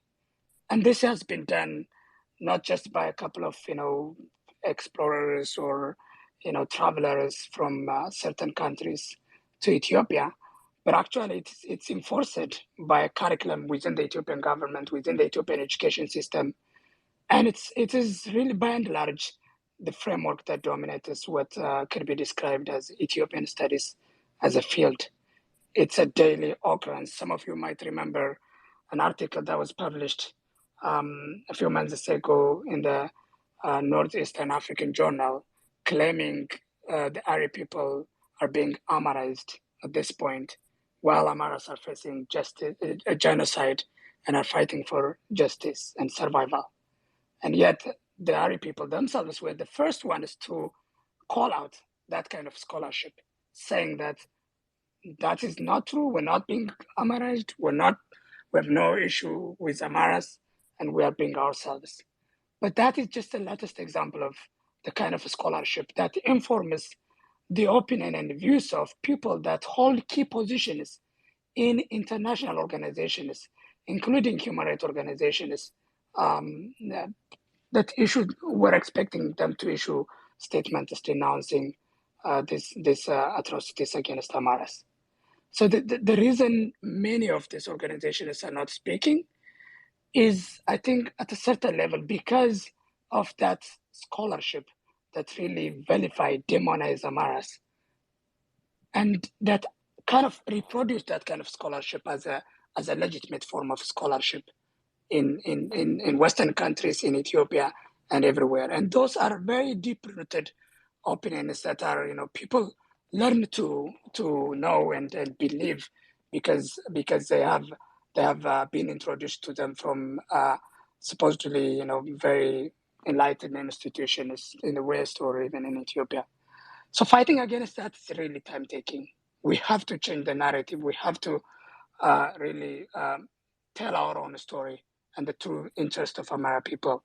And that will eventually lead into bringing more allies in a form of, human rights organizations denouncing these atrocities, and also at a personal level, a number of non-Ethiopians really coming on board to see how these deep-rooted false narratives against Amaras are very detrimental, not just to Amaras, but to other Ethiopians and the whole region, and even the interest of many countries.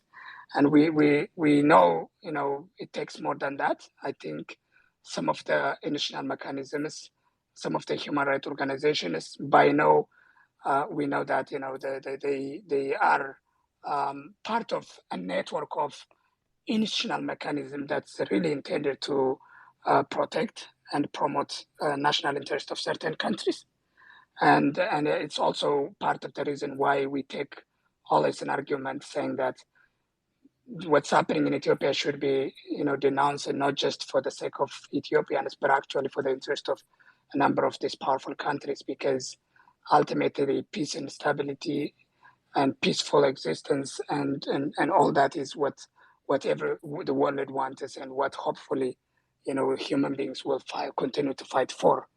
But for Amaras, eventually we are taking notice of who is taking side with our enemies and with those who are killing us, and those who are kind of amplifying our voice and supporting our cause. So we're also asking them that it's in the interest of their country's national interest to support the just cause of Amaras, and that shouldn't be consumed misunderstood as believing that somebody else will liberate us. We are the ones who will liberate ourselves. We are the ones who will shape our destiny eventually, or at the end of the day.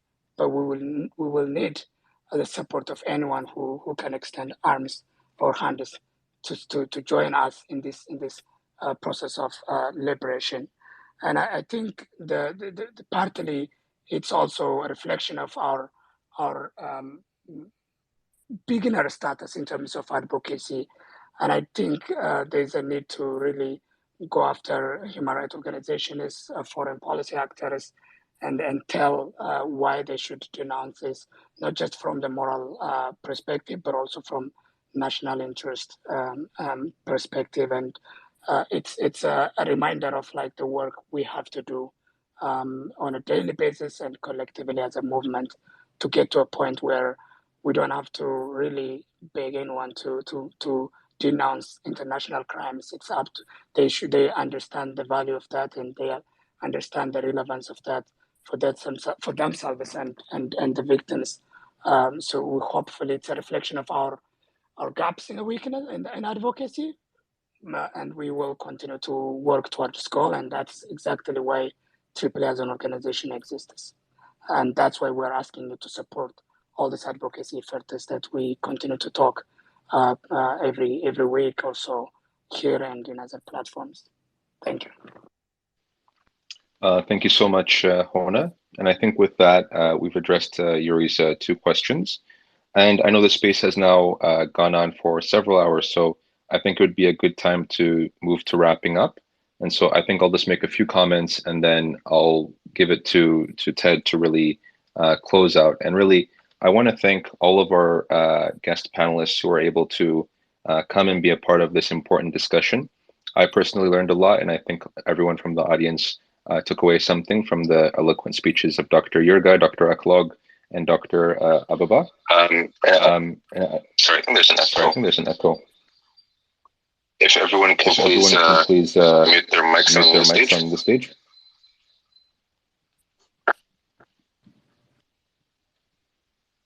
Okay, I think it's gone now.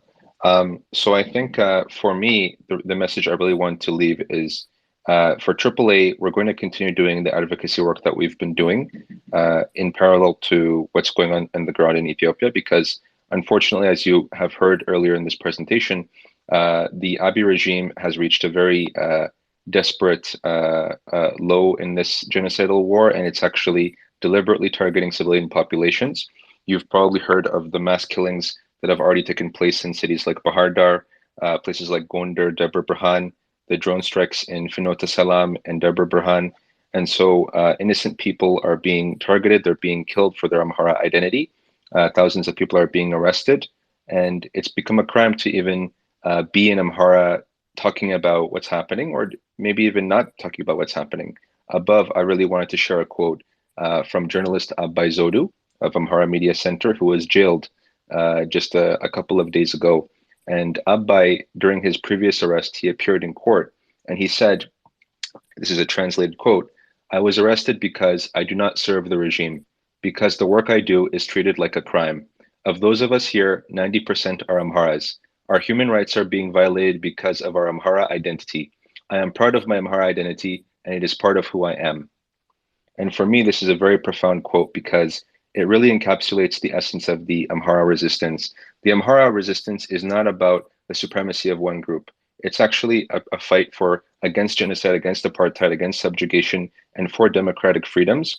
And so it's something that I believe all people should support. It's not something that you have to be Amhara to support, you have to be an Ethiopian to support. This is something that is about fundamental human rights, fundamental freedoms, universal freedoms. And so I think it requires that kind of a reassessment for anybody who thinks of it as anything else. And otherwise, for AAA, you can continue to support AAA by following us on Twitter, on Facebook, on Telegram, TikTok, YouTube. And with that, you'll receive updates, our reports. And recently, myself and my colleague Hona Mandefro have been sharing update threads, which kind of detail what's been happening on a regular basis. We've tried to provide daily updates about the situation. And as you know, the situation is very dynamic. The FANO, in their engagements with the invading Abiy regime forces, have actually taken control of many cities and towns. Unfortunately, following the attacks on civilians by the Abiy regime, they made strategic withdrawals from some major areas to avoid civilian casualties, but that does not mean that their resistance was defeated by any means. And so the Abiy regime, by the day, is actually losing.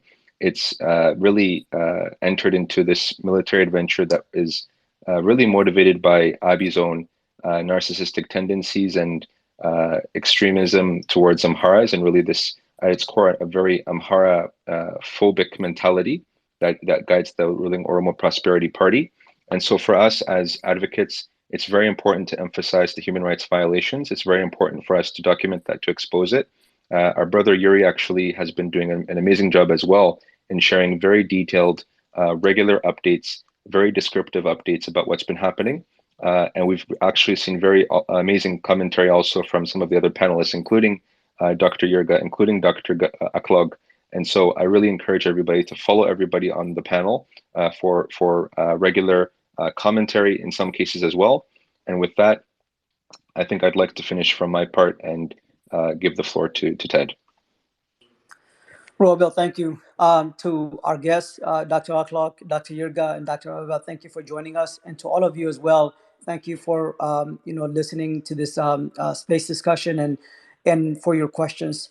As an organization, we don't hold our host AAA space discussions regularly. The reason that we are doing this right now is because we are in an unprecedented time in Ethiopia. The people of Amara are at war and they are fighting for survival. And it's because of this that we have an obligation to provide regular updates and bring new voices and provide this, give a platform for, experts, to provide their assessments, their thoughts on what's happening, to Amaras in Ethiopia and also the implications of this war. And it's only if not just Amaras, we know what's going on. We're following the news daily, but it's only if other Ethiopians, our brothers and sisters from the Horn of Africa, and really the global community is aware, and they become aware that they can be partners in stopping this senseless war, stop this genocide, and we can move Ethiopia into a different direction. Um, contrary to what the Abiy propagandists are saying, in social media and in the news, majority of the Amhara region is still under the Fano control. The Fanos that left these large cities is because the Abiy forces were bombarding these cities, relentlessly, without any care for civilians, and the civilian casualties was mounting, and it was because of that. But most of these areas are still under the final control. The fighting is still ongoing, and as Hone said earlier, when you see Abiy using drones, is because he's desperate. He knows that he's losing this war. The Amhara region is over 5 times the size of the Tigray region. The population, the same. It is impossible to subjugate an entire population, by the security forces of Abiy Ahmed. It's not going to work. This is not just a fight against the Fanos who are organized right now. This is a people's resistance. The entire Amhara population is resisting. This is happening right now in Amhara region, but this will move to other sectors of Ethiopia where we have large Amhara populations, such as Addis Ababa and other locations. this war is going to continue. It's going to move forward. And in the end, if there is not an interjection for some kind of negotiated settlement, Abiy will lose this war. Abiy is not going to have the support of other groups or some kind of external power to come and help him in the fight against Amaras. He did not win the war in northern Ethiopia. It was only with the support of the brave Amara Fanos, the Amara Special Forces, the Afar, and other groups that defeated the TPLF. He's not going to get that support right now in the war against Amaras. And so the end result is a defeat of Abiy or a removal of Abiy by peaceful means where we move forward into a transitional form of government where all Ethiopians can have an opportunity to participate in a discussion, in a conversation of what type of Ethiopia we want, where all Ethiopians have equal citizenship. Amaras will no longer tolerate over 70 years of statelessness within their own country. That's not going to happen. To those of you who live in the diaspora, there are over 20 rallies organized across the globe. Join these rallies, participate, show your solidarity with with your people back home. Let them know that you stand in solidarity with them. Support them. There's a GoFundMe kicked off by the I Am Amara Emergency Fund. Please support that GoFundMe effort, and because that is providing humanitarian relief for Amharas right now who are under attack by the regime. The farmers, as you know, before this war formally started, were not receiving fertilizers, and you saw these farmers protesting. They desperately need the help. They desperately need the support. But in addition to that, I ask you to please continue to provide, your financial support for AAA. The work that we do is only possible because of your financial contribution. The staff that we have in Ethiopia that put their life on the line to investigate and document atrocities against Amaras and make those reports public is only because of your support. The lobbying efforts that we do in DC is because of your support. And so please continue to support this organization and the other Amara organizations across the globe. In addition to that, please be a voice for Amaras. There are 535 members of Congress here in the U.S. alone. There are many members of Parliament in Canada, in Europe, Australia, New Zealand, Israel, where we have Amara organizations represented. You know, members of Congress, educate them, demand that they be a voice for Amaras, demand that they put out statements, tweets, demand that they request that the State Department and the Treasury, sanction the Abiy regime and his forces. If we do our part, believe me, we can shake this thing up. We can change the narrative. That's the reason why we're organizing. So please continue to be a voice, continue to be engaged, continue to be active. We should not, to me, it's, in some ways, it's a lazy mentality to say, oh, they already know, why even bother? No, even if somebody knows, you can get them to do something different. You can get them to see something differently. It's up to us. It's up to us to be engaged. It's up to us to get to be to educate, to influence, and that's part of politics is influencing, and so that's part of advocacy is influencing, and part of that is also relationship building. So I'm challenging you to please be a voice for your people.